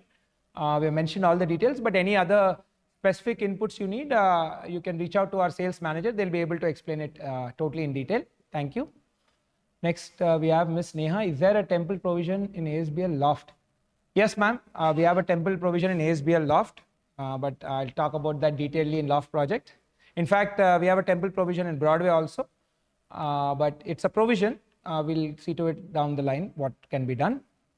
Next, we have a question from Mr. Arun. Any future projects? Sir, we are constantly evaluating options, right? So we are, seeing, again, we intend to do more in the financial district area, and even north part also we are looking at. So we are exploring. Once we get any good opportunity, we definitely want to explore. But again, anyways, we are we are asset focused company, so we focus more on housing projects. But nevertheless, we keep evaluating various opportunities, right? Next, Mr. Sai Kiran. People are saying that your Broadway apartment is having high density compared to other apartments nearby. How do you take this? See, frankly, that's a good question, actually. I'm glad that you asked. See, density is a consequence of the infrastructure of the space and the land prices, right? So when the land prices have reached very high, now builder can't make their business profitable by building less number of units. Naturally, if you're building less number of units, what happens? Then we have to go and build larger sizes. right? And there is a huge supply of larger sizes any which way, right? So my logic is very, very simple. You look at all the major cities world over now, like in fact, when we did research, many people mentioned they love New York and Singapore. And what is the density of these spaces? Everything runs upwards of 10 FSI. Here what we have done is slightly less than that. So density is a sort of a but natural thing of urban life, great quality urban life. Now the question revolves, how do you plan well? Of course, density brings certain problems that you need to plan well. That is why if you look at Broadway, we have 52,000 square feet of amenity space. If you look at generally as per norms, we need to provide maximum of 50,000 square feet or maximum of 50,000 square feet of amenity space is what we as a developer need to provide. But if you look at it in Broadway, we are providing close to 107,000 square feet. So in terms of your saleable area, that is 5.1%. So higher density will involve have more amenity space, very simple. So that is how we see it. So density is inadvertently, any big downtowns are going to be highly dense because the land price is high and it gives you the great convenience of quickly going to your office. But you need to plan your amenities well, give more amenity space. We are giving almost double the amount of what is required in the HMDA norms, right? So you plan that way, right? In fact, it greatly enhances the life. Imagine smaller communities, I'll tell you another problems like we have handed over, right? In smaller communities, there's no crash. Why? Because the crash vendor is telling my business will not run profitable because there are only 300 or 400 customers. It's getting very difficult to get good supermarket vendors. Why? Again, they're telling only 300-400 ka market, I will not make profit. So if there are more number of customers, it adds to the services. Now imagine the crash provider is not there. We can provide space, but if there's no service provider, how will your problem be solved? How will the entire childcare aspect be taken care? So I am in support of let the market lead it. If the market determines that this is what it needs, then we should be doing it. That's how I see it, right? Thank you. Next we have Ms. Sujana. Hello, great to see you. Hello, ma'am. Quick question, how much is the capacity of the big banquet hall? I'll just find out and get, but as far as I know, it's close to 200 to 250 people is what you can totally sort of accommodate, but maybe you can reach out to the CRM to get a detailed clarification of that. As long as it's on, I remember it's on 200, 250. Maybe I'll ask the team also to just find out in between by the time we finish this. But yeah, right, thank you. Next we have Mr. Mohana. What may come next to ASBL Broadway, which is showing empty land, right? Sir, I think maybe another apartment project or a commercial project might come. Again, that this is a highly coveted and the most sought after real estate neighborhood in the entire Hyderabad city. So I presume a lot of builders would be looking at opportunities in this area. So you can expect sort of a commercial building, office buildings or apartment buildings, right? Next, Mr. Ashwin, how the process would increase in the coming 5 years? Could you explain how you're able to give no pre-MI option? Huge plus point. I've not really understood your question, sir. How the process would increase? I don't know. Okay, but anyways, see again, the pre-MI option is something which we thought again, picking up from our user research. It would greatly make their entire, people wanted that comfort and financial flexibility of buying a home. When we did research, people were saying whenever we bought home until we get handover, it was really putting constraints on our budget and we don't even get to use the product. So that's how this idea of pre-MI, we got it approximately now it's close to 5 years. And we have given pre-MI, we have processed pre-MI payments monthly for now 4,000, I would say 57 customers. That's the number of customers to whom we have done it over the last 3-4 years. And many people have given great feedback on how it has helped their, ease up their home buying process. So we use it mainly to ease up the entire, sort of give more comfort in buying and ease up the buying process for our customers, right? Next, Ms. Akshita. What all facilities, amenities will be chargeable and the rationale behind it? What will be approximate charges apart from the monthly maintenance? A good question, ma'am, actually. We'll provide a detailed list. But I would say what all on top is your multi-purpose hall would be chargeable, right? And then your gym would be chargeable. And next, the play zone and play zone is free. And I would say the what else is there which is chargeable? Gym, multi-purpose hall, swimming pool is free. Badminton courts all sports are free. But we'll release a detailed list on what we are chargeable, and that's a good question. What is the, and even the co-working space would be chargeable. What is the rationale behind charging? That's a very, very important question. Thank you for asking. See, what happens is we are giving the space, right? And you are paying for the club and amenities as a customer, you're paying for that. With that, the infrastructure gets built. Now, infrastructure alone is not sufficient. You need a service provider. Who is service provider? Matlab the person who is housekeeping, right? And there's electricity charges which gets used there. Let's say now your co-working space has got all the printing. Now, frequently all the printing and stationery equipment needs to be, maintenance, upkeep and all happens. That is why we charge it. And whenever we have not charged, in some of the, actually in the beginning when we did not charge, later the community president came back and told that it hugely increased their, they were not getting sufficient money to run and upkeep these spaces. Thereby some of the spaces they couldn't upkeep and eventually it just disintegrated. So these charges again will not be some major amount, it will be minor. And it's mainly done to make sure the space survives. We as a builder are providing the space, but for the space to survive, it daily needs to be cleaned, machine oiling and all of that needs to happen. That is what this money goes towards, right? Thank you. And I'll ask the team to release a detailed list at a later point of time, right? As we know, it's a high rise, but how strong the glass window which can handle storm rails, which is rare though.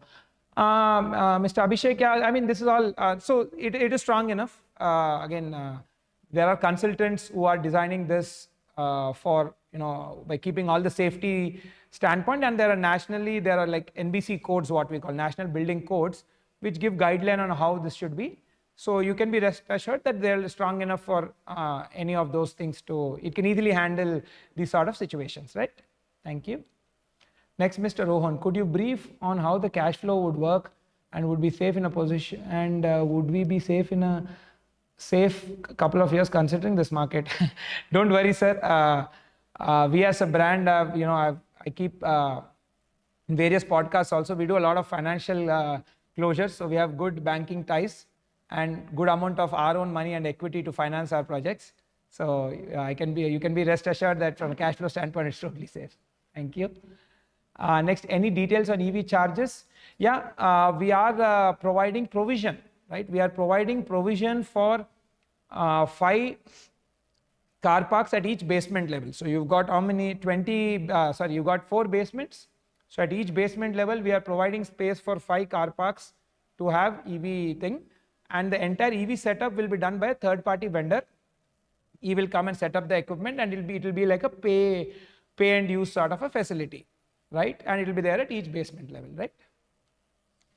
Please throw light on ownership of F&B space after 2 years. It belongs to the community. Actually, it should have belonged to us, but I think there was some miscommunication. So in the best interest, we have thought, okay, it belongs to the community. So whatever rents come from that space will go towards the common area billing, and whatever minus amount is what people will be paying. It will go into the maintenance kitty, right?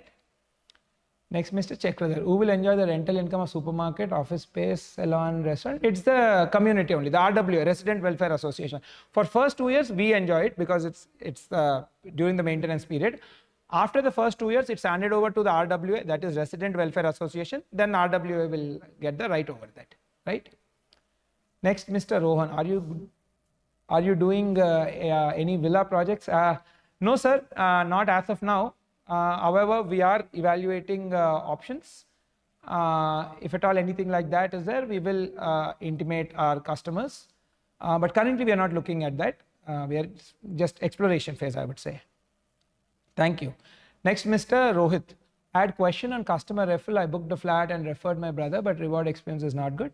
Sure, sir, you can reach out to the CRM. They should be able to help you based on whatever is the condition. Thank you. Next, Mr. Sekar, Mr. Jayasri, Ms. Jayasri. When is the position the clubhouse is open for all, not only buyers? Why billing is paid by owners? I'm interested in ready move. Sure, ma'am. There are a lot of ready to move in properties in the neighborhood. You can check out online and you can select the one whichever suits your need. right? Possession, it's in December 29, right? Thank you. Next, this also answered. Next, Mr. Mohana. Can you explain the logic behind parking space allotment? See, again, with parking, we have traffic consultants who frankly do the technical aspect of parking design. But, it's designed in such a way that from where you park your car, it's closest to the corresponding lift bay. So again, we have to make sure that, there's a priority order which they follow. And then iske hisab se parkings get designed. And frankly, it's not, it has never been of a major pain point for anybody. It has sort of been done with a particular logic in mind, right? What is the confidence level to finish? 100%, you can be rest assured, right? Next. Kiran, do you have any plans to launch venture in Tellapur and around areas? Not anything as of now, sir. However, we do look for, we do evaluate various things which come to us, but nothing currently active, I would say, right? Next, Mr. Jayesh, will we have to pay separately for using banquet space, creche and guest rooms? Yes, banquet space you will have to pay because there is a good amount of housekeeping and all of that involved post and pre the event. And there's some small breakage. If there's a major breakage, there'll be a penalty charge, but sometimes after 1-2 years, some small level of works keep happening. For that money goes. Creche, yes, you'll have to pay to the service provider. We are giving the space for the creche. We are not running the creche business. The creche business will be run by a creche company. Whatever they charge, you will have to pay. And guest rooms, yes, guest rooms are also chargeable. And this money after the first 2 years goes to the RWA. In fact, all these payments after the first 2 years go to the RWA, right? Next, Pawan. Also, after handling over the apartments, what's the max time frame all amenities will be ready and running? See, the way we are planning to finish all the amenities by 2029. But however, in the agreement, we have put a 6-month grace period because you see, a span of 5 years is a long time and anything can happen. Sometimes elections come, there are labor shortages and all of that. But we intend to finish all by that time. But in case it slips, it might slip by 6 months, which is mentioned in the agreement as a grace period, right?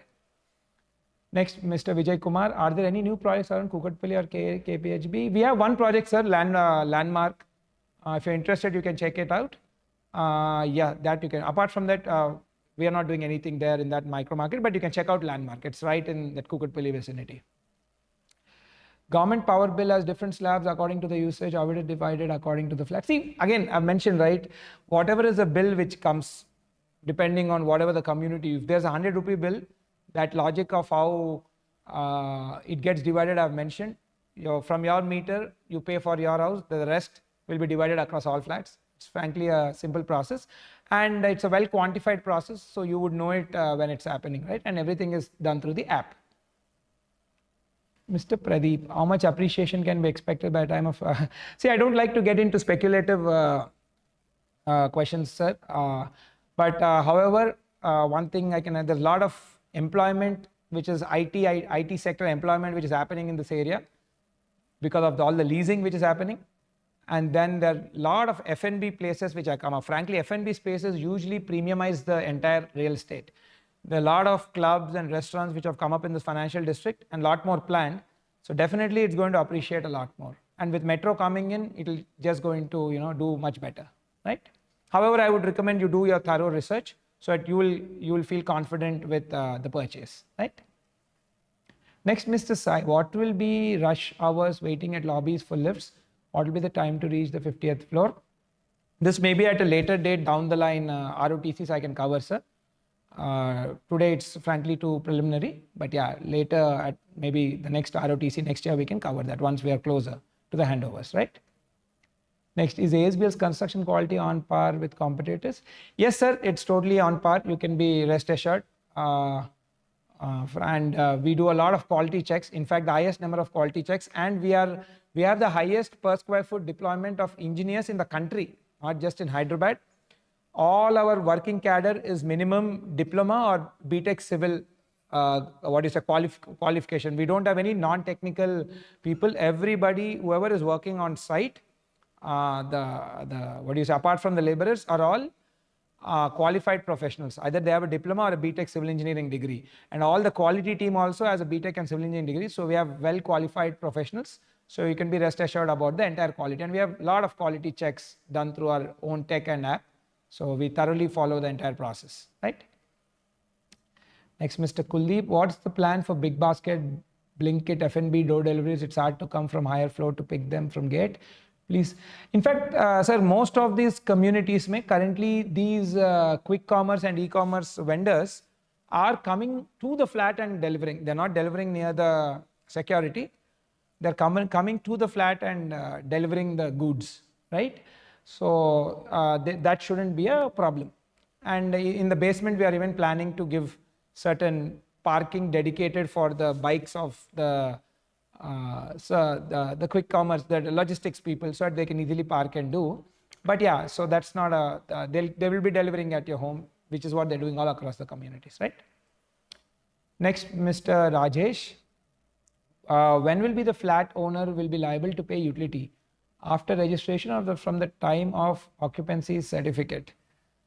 See, from the time you take possession, you will be paying, right? So naturally, you have taken possession and you are using the electricity for your interiors, you will have to pay that, right? It's power which you are using. So after taking the possession, you will be paying the electricity charges, right? Gaurav, Broadway looks and feels like a premium project, needed some clarity on flooring tiles and sizes. So the details of this is mentioned in the specifications section of the website, sir. Maybe the team can put the link, or you can simply type ASBL Broadway and go to the specification section. It's detailedly mentioned there and much more in greater depth, right? Thank you. Unfortunately, we all got to know that all your units were sold out and only available after 40th floor. Sir, yeah, I mean, we've got a great reception for the project. But yeah, unfortunately, that will, that what that means is the availability would be lower. Yeah, I presume most of those units are sold out. I'm again not at a unit level, it's not on top of my mind, but if that's what the sales team says, then I think the inventory wouldn't be available. Thank you. Next, Mr. Ram, why only BHFL accepts for pre-MI scheme? I prefer whole. That's a good question. See, basically this entire pre-MI scheme, it's designed in such a way, if you look, BHFL is our financial partner for the construction finance. Right? When we did the financial loan closure, PHFL is the lender who helped us, the lender who's our partner in the construction finance. So it is the entire pre-MI is structured with that entire financial package. So because we are able to do that, the costs are also reasonable for us to give this feature to the customers. So hence it's a feature which we and BHFL are together doing it. That's why it's only possible with BHFL, right? Next, being NRI, when I ask feedback about buying in Hyderabad, people only talk about major players.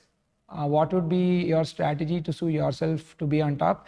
See, I can see this event itself is one of that. Our approach has been that we connect with customers and sort of put out our viewpoint and even learn from the feedback and even listen to their feedback. In fact, a lot of things have helped us. Like, in fact, the entire product design, as I've mentioned through most of my presentation, actually came by doing focus group research study on various of our customer cohorts, right? So we are a customer first brand. So we pick the user needs and sort of build product. Again, this does not mean that we will solve every customer's use case. It doesn't work that way. But we try to, we try to solve as many as whatever is possible within that constraint. So we're a very customer first brand, including this event where I'm directly getting connected to the customer. So that's our way forward, right? Next, Ajay, to what extent are the floor plans Vastu compliant? We are 100% Vastu compliant, sir.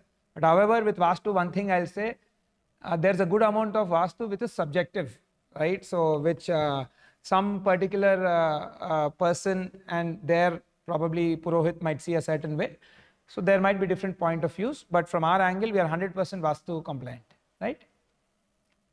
Next, I see most NRIs are interested in this project. Is there any provision for rentals, or it has to be done at individual flat basis? See, currently we do not offer any rental management, but however, we are sort of working towards it. And given that the handover is almost 4.5 years away, Once we build the service line, we would be reaching out to our customers in case they want to opt for. But currently, we don't. We are planning to pick use cases as as we go forward. In case that happens, we will intimate you. Thank you. I'm an owner in ASBL Spire, and I'm just here to say that being owner, I believe I'm here to thank you for giving a really good and well-planned infrastructure. Thank you, sir. Thank you.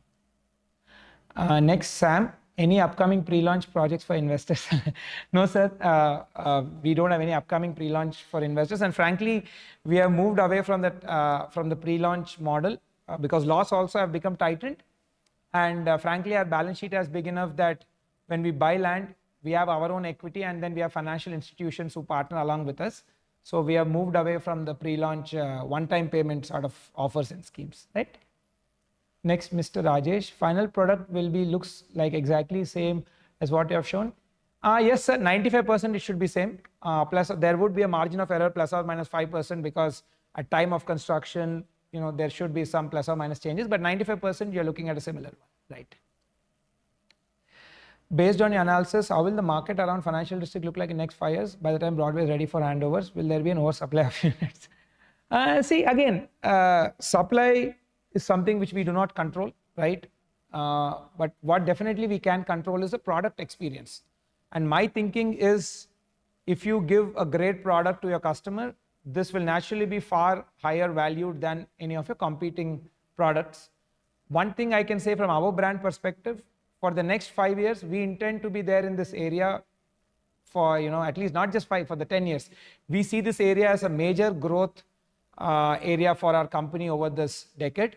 So I can definitely say that we are committing a lot more capital to this area. We are very bullish about it. But again, nevertheless, supply I do not control. But great product experience is something which I can control and which we are trying to deliver through our projects, right? Next, Mr. Hari. Have you started a new trend in real estate by keeping things transparent? You're doing a lot of research, taking customer feedback and implementing them. Thank you and wish you a great. Thank you so much, sir. Thank you again.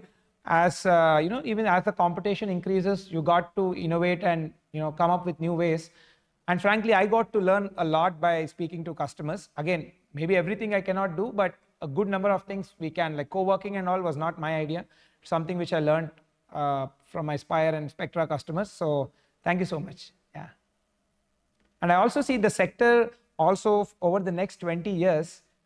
Not even the next 20 years, actually by 2032, just to share some statistic, currently we are 8.5% of the national GDP. The country's GDP is 4.3-ish trillion dollars, and we are 8%. Over the next, one second, that's a fly, yeah. Over the next 7 years, we are going to double our GDP to $8 trillion, and the share of construction sector is going to 15%. So it means we are quadrupling our share in the GDP, right? So it means a lot is going to happen in the real estate sector, and we sort of want to be pioneers of the next 10-15 years of this sector. So we are just trying to come up with new approaches, and thank you for the feedback. Ms. Sivani, hello sir, I wanted to understand why ASBL would want terrace access to property indefinitely after handover as per the maintenance. Maybe I would recommend, I'm not really aware, ma'am, you can cross check. We don't want any access to terrace. The terrace also belongs to the community members only, and there are no amenities on this terrace. So hence it's locked for security purposes, and the maintenance staff and crew use it for all the whatever maintenance works. A lot of piping, and good part of the terrace, there is a mandatory solar panels what we have to put. So whatever is all the MEP or the piping and MEP stuff happens on the terrace. We do not have any ownership of that. The terrace is a lock and key thing which will be managed by the FM and the RWA, frankly. So we do not have ownership of the terrace, right? It belongs to the community. With just one entry point into the community, isn't it a concern for 885 residents? No, sir. Again, the traffic consultant has seen through the entire thing. And again, given whatever is the constraints, this is the best what has been suggested. And the traffic consultant designs various malls, IT buildings, a lot of things. They have great experience in this. In whatever is the constraints possible, this has been the best design what they have come up with. right? Next, Mr. Ashwin. When would we be able to finish 50th floor slab, as that's when the pre-MI stops, right? Previous question was about prices. Any research has been done on neighbors' prices 5 years down the lane? See, we do our internal research, and I do not want to, put out our data out because, it might be seen speculative. However, I would recommend you do the research independently. You can go to the RERA website where you have a lot of supply data, and you can scrape the internet, typically YouTube and general Google, which will give a lot of information on a lot of office leasing or those sort of things. You can build up your own equation. See, the 50th floor slab, I'm not really on top of my mind, but I think we do provide in the booking application, right, team, tentative dates. I think somewhere in the booking application process or the cost sheet, we do provide tentative dates. I would recommend you look at, you check it out. But yeah, the EMI stops once the 50th floor slab is done, right? Thank you. Now, anonymous, why there is no warranty on the building in case of something happens? See, I think the warranty and these sort of things, whatever are mandated by the law, those would be there. I'm not really particularly aware of, the legality and whatever the nitty-gritty of it. But whatever the government law recommends, that would be covered, right? Next, Mr. Jayesh. Next question. What about fire safety, since this is one major risk, fire rise? Again, sir, if you look at the entire approval, so before taking RERA, we take sort of a provisional NOC from the fire department by submitting all our designs, which should be in compliance with the fire, firefighting requirements and norms. All these rules are covered in great detail and, in some of the design, documents, like whatever the government recommends, and then the government only vets the entire thing, the fire department to be very precise, and they do give a provisional NOC. Only after that we can get RERA. And even after handing over, before handing over, we get a fire OC. Matlab, we again go back to the fire department, they come to the premise, do a physical checking of the entire fire system, whether it's as per the compliance provided, and then they'll give an occupancy certificate, which also we'll publish to you closer to handover once we have it, right? So you can be rest assured that whatever is the government norm and mandatory things they have put in, all those design standards have been met. That's why we got the NOC, and tomorrow we'll even get the OC also, right? Considering this one as the luxury products, can ASBL look into providing a dedicated EV point for each flat in the parking slot? This will encourage the people. Actually, we would want to, but the problem is the laws are not really clear. Whether can we, there are some laws which are contradicting that. In basements, we can't do that because of fire hazard and safety. So the laws are not yet clear. So hence, we have taken a stand not to give that. Maybe in future, once the laws get clear, in future projects we can do. Here we can't because the designing is already done, the necessary approval work is also already done. Frankly, at a pan-India government level, the policy has to come out. That's still very vague and does not have much clarity. That's why we are not able to do it, right? Next, Mr. Prashant. How is the sewage and trash being managed? See, there's an STP, right? All the sewage water goes into the STP, and then that filters all the, that sort of filters the water, and the treated water will be used for watering purpose of all the plantation and even your flush tank ke liye. So thereby we become more sustainable in terms of water usage. Next, trash. Beside the service elevator, we are putting a floor level. There are floor level trash collection. Big bins will be there. People are expected to dump their trash in that, and the housekeeping staff continuously cleans that as per their cleaning schedule. Right. Next, Sandeep. The current back-to-back parking slots are very inconvenient, as one car blocks the other. In daily use, this causes a lot of issues. Can this layout be changed to allow independent? That's a good question. Thanks for asking. See, the problem with this is when we remove the back-to-back car parks, now what happens? Then the number of basements drastically increase, 70% to be very precise. So instead of having 4 basements, you'll end up having close to 6 to 7 basements, which will hugely increase the cost of the apartment for you.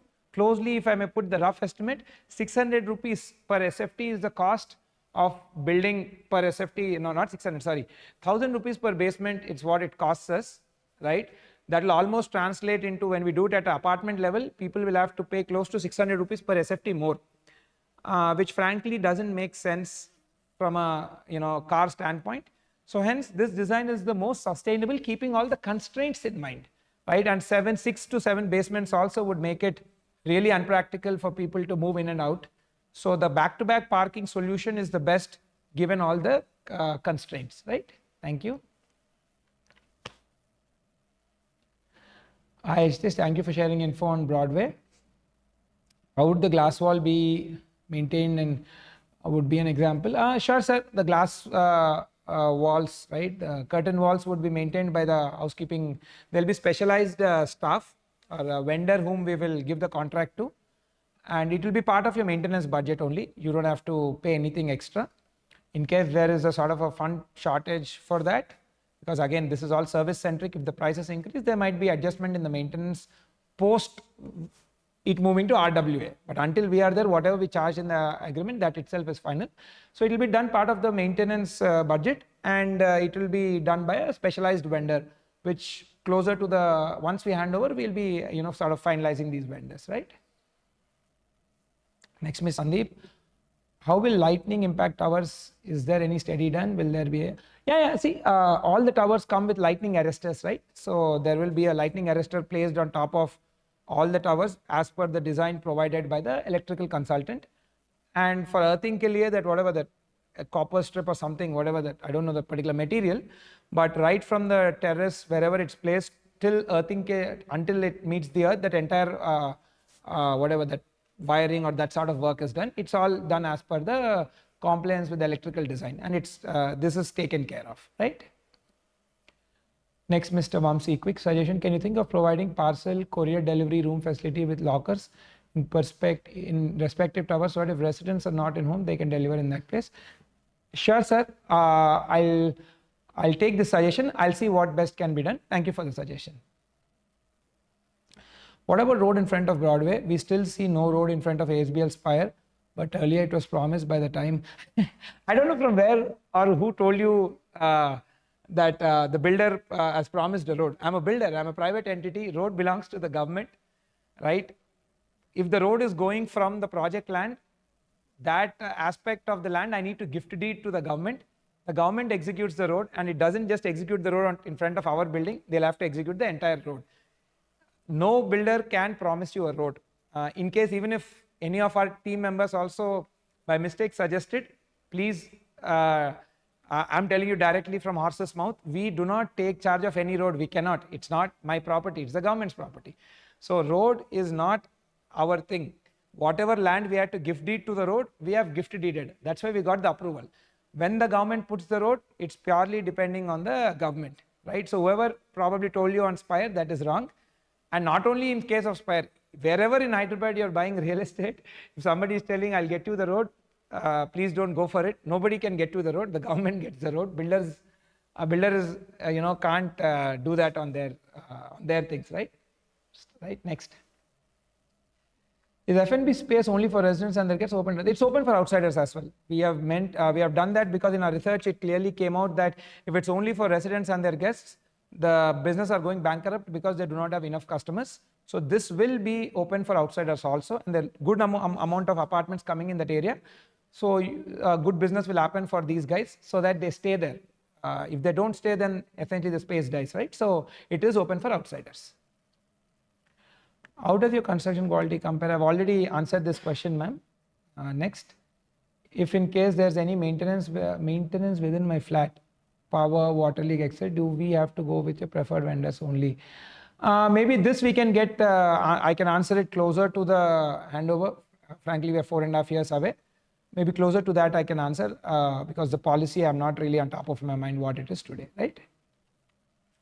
Why not ASBL villas? I'm an NRI looking for a premium builder constructing a villa. I only see a couple of major players in the villa market. Sure, sir. We will look into it. But predominantly, that's not a product category. But having said that, we are evaluating, a few options like that in very early stage. But if anything like that comes, we will reach out to you. Thank you. Next, can you please talk about glass specs, heat resistance, UV protection? So this maybe you can reach out to the CRM team for technical specifications. I'm not really aware of them, not on top of my mind. Maybe the engineering team can provide, right? Hope the top floor pair are highest pairs. So in ASBL, is there any special treatment for top floor for heat reduction? Yeah, see on top, we do sort of, we put like, heat resistant paint on the terrace. We paint the entire terrace with heat resistant paint. That will reduce the heat to some extent. But yeah, I mean, whatever, again, all of these things are covered in the norm. Whatever in the norm, we do that, right?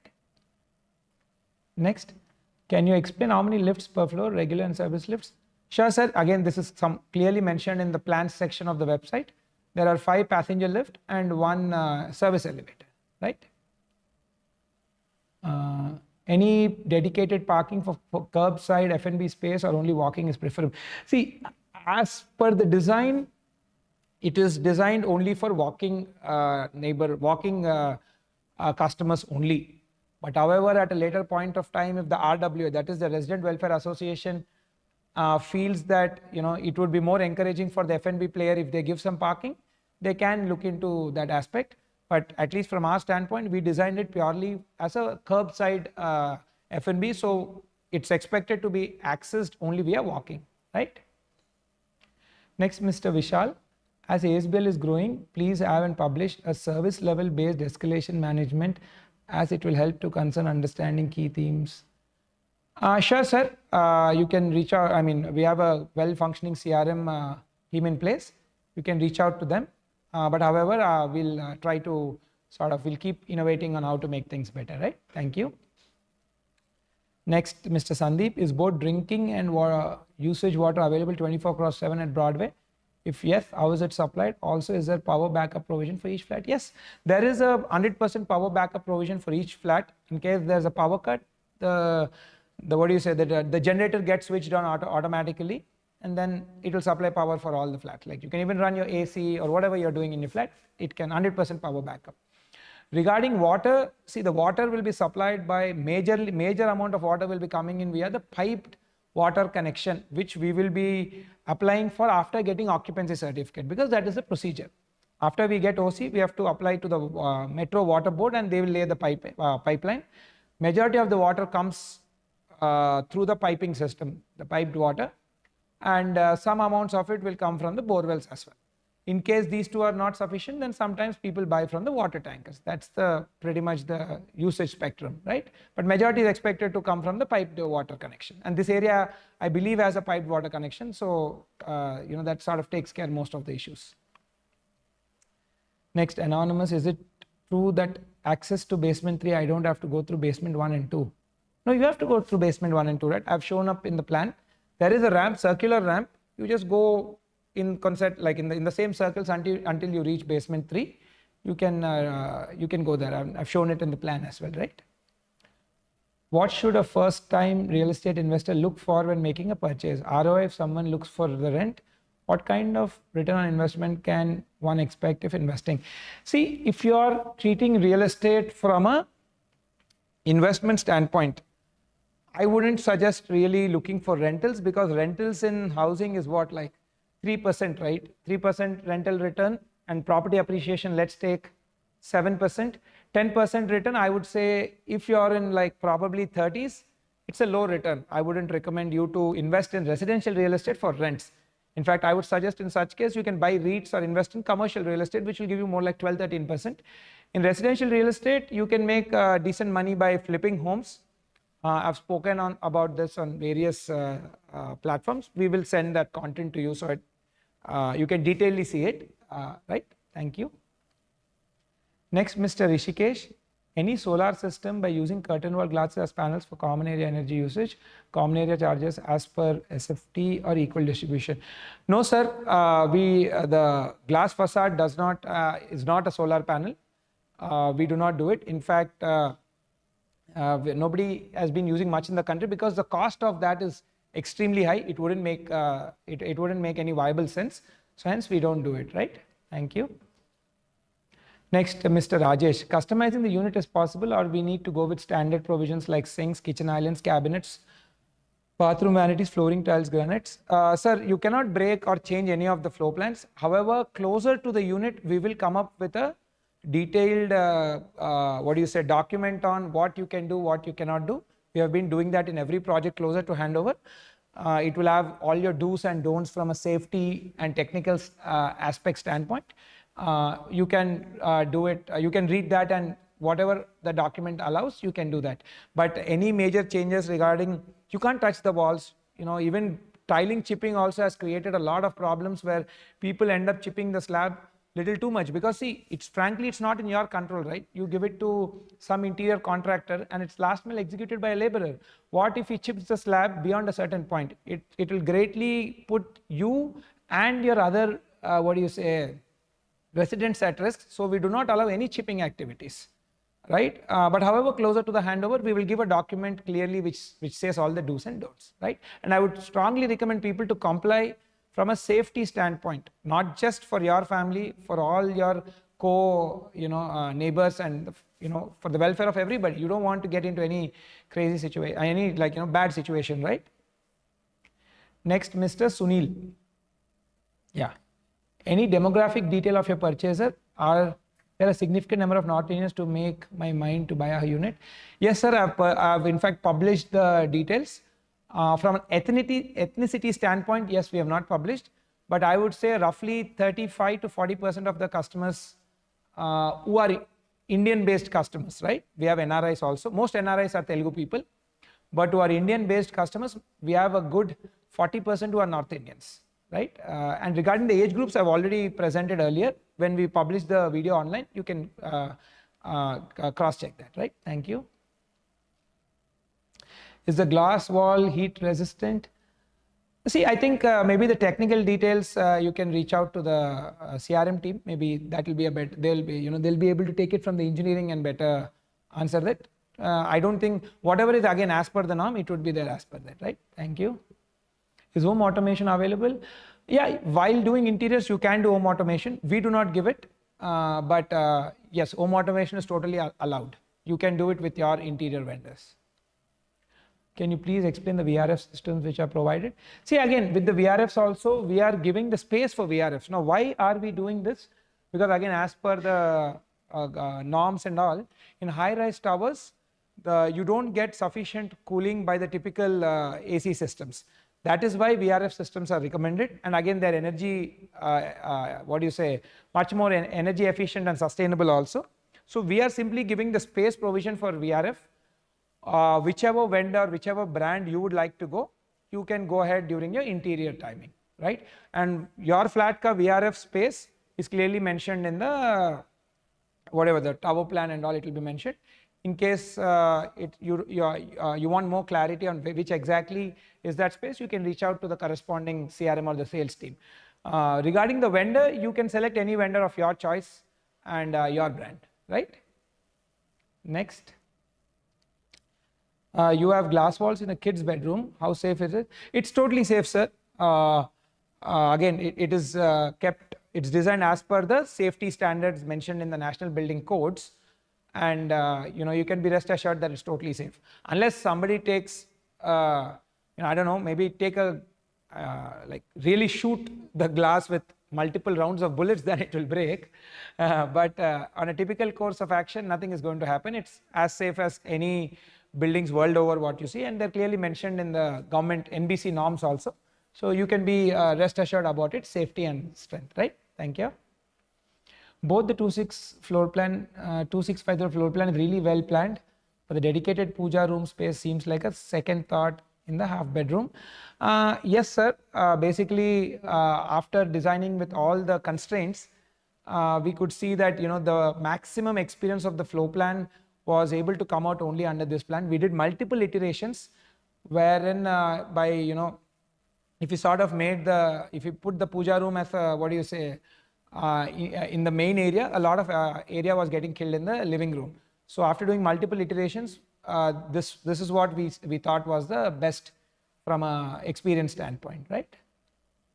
Next, Mr. Arun, feedback, common washroom would ease the access of visitors who visit home. I would say, yeah, in the 2650 unit plan, there is a common washroom. In the rest, we don't have common washrooms because again, majority of the customers have preferred attached bathroom. Hence, we have gone with that. So sort of it was, we had to take what was the more number of people opting for. Yeah, but in the larger one, because the half bedroom could be used as a kid bedroom or an extra bedroom or frankly any other space, so we had to give a common washroom, but rest it's attached. But however, I'll take this feedback over the next set of projects, depending on the customer, I would say, trend and expectation. We can change in the future projects, but not in this. It's already designed. But yeah, frankly, in the design phase, a lot of people opted for attached toilet. That's why we have given that, right? Thank you. Next. Done. I think pretty much we're done with all the questions. Yeah. Are there dual inlets, water inlets in the kitchen? No, sir. I think the kitchen has one water inlet. But however, you can, yeah, in my, I remember, you have one water inlet, not dual water inlets. But however, I would recommend you reach to the CRM team and they'll probably give the right detail from the engineering team regarding the number of water inlets. But as far as I remember, it's one water inlet. In the kitchen and in the utility, you have, I think, whatever design says, say multiple water inlets. Right, I'll maybe just stay for another couple of minutes. If there are any questions, I can answer. If not, we can call it. Right, I think pretty much that's it. So thank you so much. It was really great connecting with all of you in this manner. It's a lot more convenient. I understand a lot of you have attended this from different parts of the world. And so, I've shared our side of the story of why we have designed Broadway this way and what are the lifestyle requirements we have taken. I really enjoyed connecting to you. Thank you so much, and namaste, and welcome to ASBL family. Thank you.